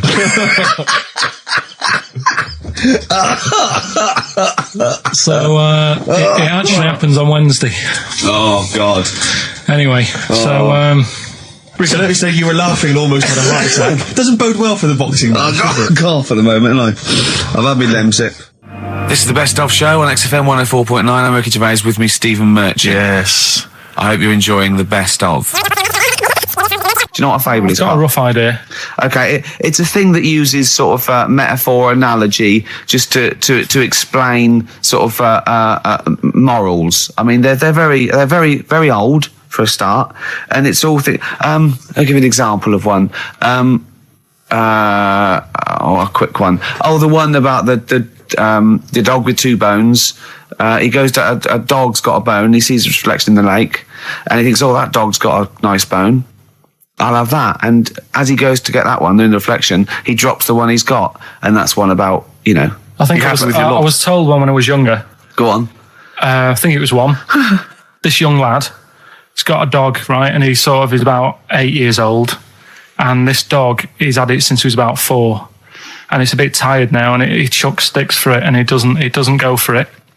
And he's saying to his mum, "Oh, I want a new dog because this one's useless. It doesn't do it doesn't have any fun with me." So they say, "Oh no, but Rover's a good little dog. You should look after it." And he's like, "Oh, I don't like it. I want a new one." So they buy him a new puppy, and it's running around, yapping about, and he's loving it, and he's playing around with it in the grass. And then one day he goes to the park and he's messing about and rolling about with it, and he falls into the lake. Right, and the little puppy's like yapping at him, and he's going, help me, little dog's yapping. And then the old dog comes and gets his collar, and it pulls him out of the lake, and he goes, "Oh God, why did I forget about you? You're the better dog." And he loved that one again rather than the puppy. I got a feeling that was Lassie. Well, yeah, that was an episode of Lassie. What's the moral? What's the moral there, Carl? What's that telling? What's that explaining through analogy? Sort of, don't forget the old. Look after old people. I remember there was one I heard once about a young boy who got trapped in a lake inside a cage. But he loved his trainers so much he wasn't going to get them wet. But even though he had to get out there, and even though he thought that was the important thing because it's material value, he actually drowned, and the trainers were no good to him then. Got some new ideas for you. Go on. Well, they've all been blinders in the past. Go on. Did you do any competitions when I was away? Did we? I think we did, didn't we? Did we give away a DVD? Did we? Yeah, we did. Yeah, go on. Yeah, right. Go on. Anyway. Well, I thought some... This isn't like radio, is it, as we know it? This is just people talking. If the mic's on, it's luck. Yeah. If anyone's listening, I've no idea what they think of this show. It's not a show. Not in the traditional sense. No. Okay, then you're going to change with that, Carl. Because a show suggests a certain form of presentation. Yeah. A certain pride. And when we do present it... dare I say, it's some planning. Yeah, and when we do, it's ruined by him pressing the wrong button. Yeah, but I've got some planning here. Go on then. Quizzes. What I did was, when I was on holiday... Yeah. Right, you said, come up with a new idea, right? So the best way of coming up with ideas is sort of... thinking. Sort of nicking a TV show name and then twisting it a bit. Yeah. So... Or just rip off Simon Mayo's idea completely. That's good advice for anyone out there. I didn't yeah. If you're interested in ideas. Carl is presently running a course writing for TV. And that's the lesson 1, isn't it? Just rip something else off. Just do it and change the title slightly. Yeah. Well, go on. This one I haven't really got I don't know what to do on the game, but I'm thinking Strike It Ricky. That's all you've got? That's what you've come up with. How long did that take? What is that? I just thought it sounded a bit like Lucky. Forget that one then. Yeah, forget that one. Okay, yeah. Well, no, good. No, we all have hits and misses. Even Spielberg's, not all his films, you know, can hit the. Go on. Right. No, okay, no, it's a good. So, go on. Yeah. Remember Big Brother? Yeah. Do I remember Big Brother? No, go on. Big Mother, right? You call in. If your mum's heavy, you win a CD.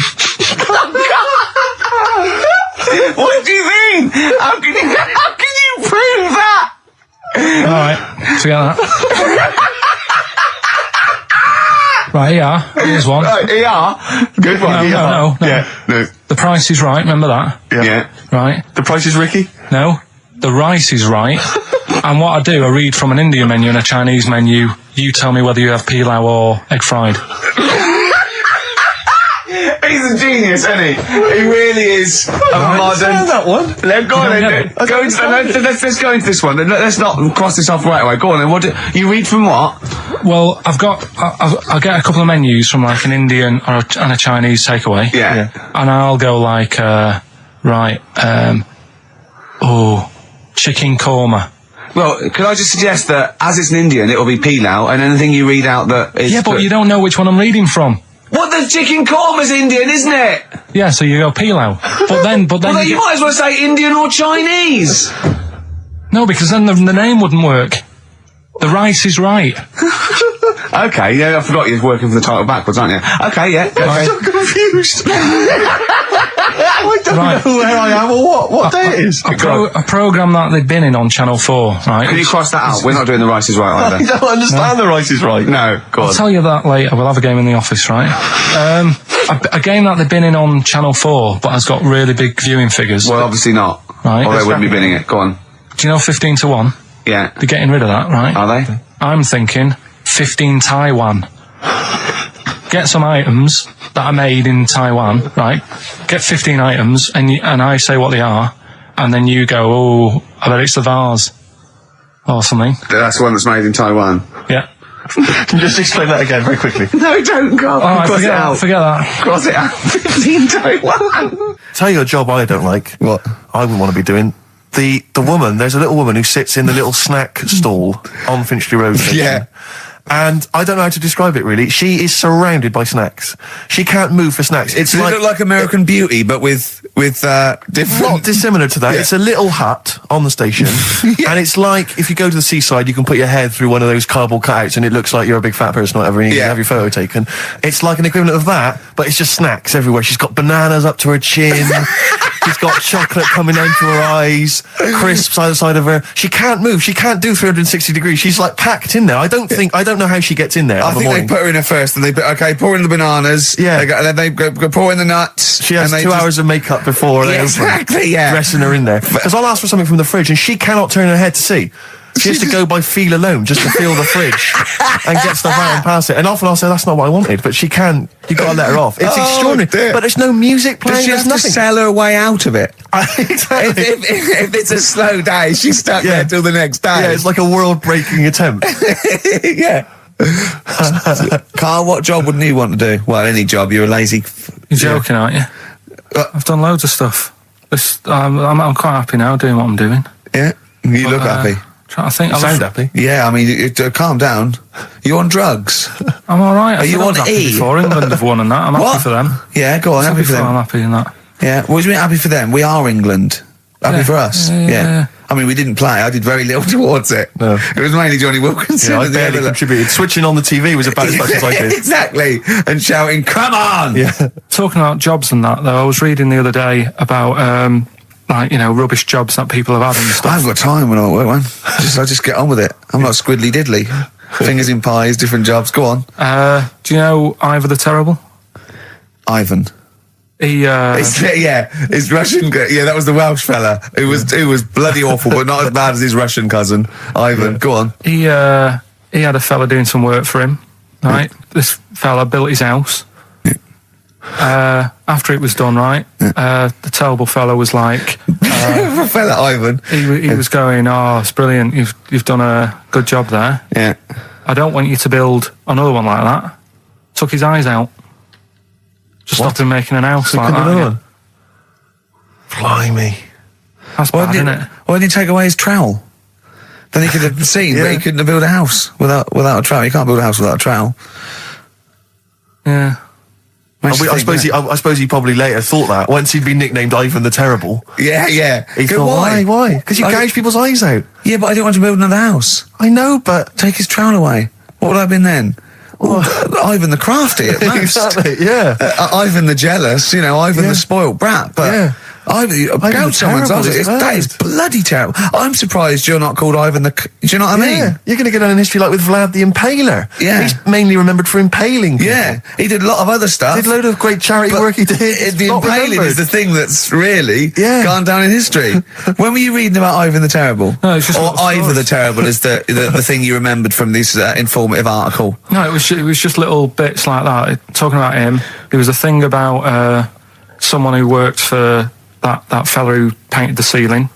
Sistine Chapel. Yeah, there was a thing. A woman who worked for him in his house, and I love how you assimilate information when it's just bordering on the academic, or just the interesting and true.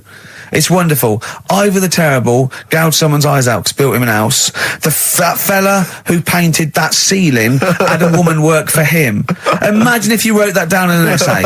Imagine if you wrote that in a school essay. Well, you'd probably end up with not getting a grade, or or thinking you turned up to more than you had. Exactly. Anyway, the woman who lived with the woman who lived in a shoe. Go on. yeah, there was this woman who lived with him, and she used to go out and do all this shopping and that. Yeah. But because she couldn't read or write, he used to have to draw everything that he wanted. Why couldn't you just tell her? I don't know. No, wait. That's an excellent point. Could she talk? Yeah, but if it's a big list and that, loads of different coloured paints. But why and couldn't stuff. she draw on a piece of paper? Why did he have to do it? Because he's a better drawer, isn't he? That's the point. That's it. That is. We were just looking for the logic of the story. You found it. You've done it. Play a record. He's a better drawer.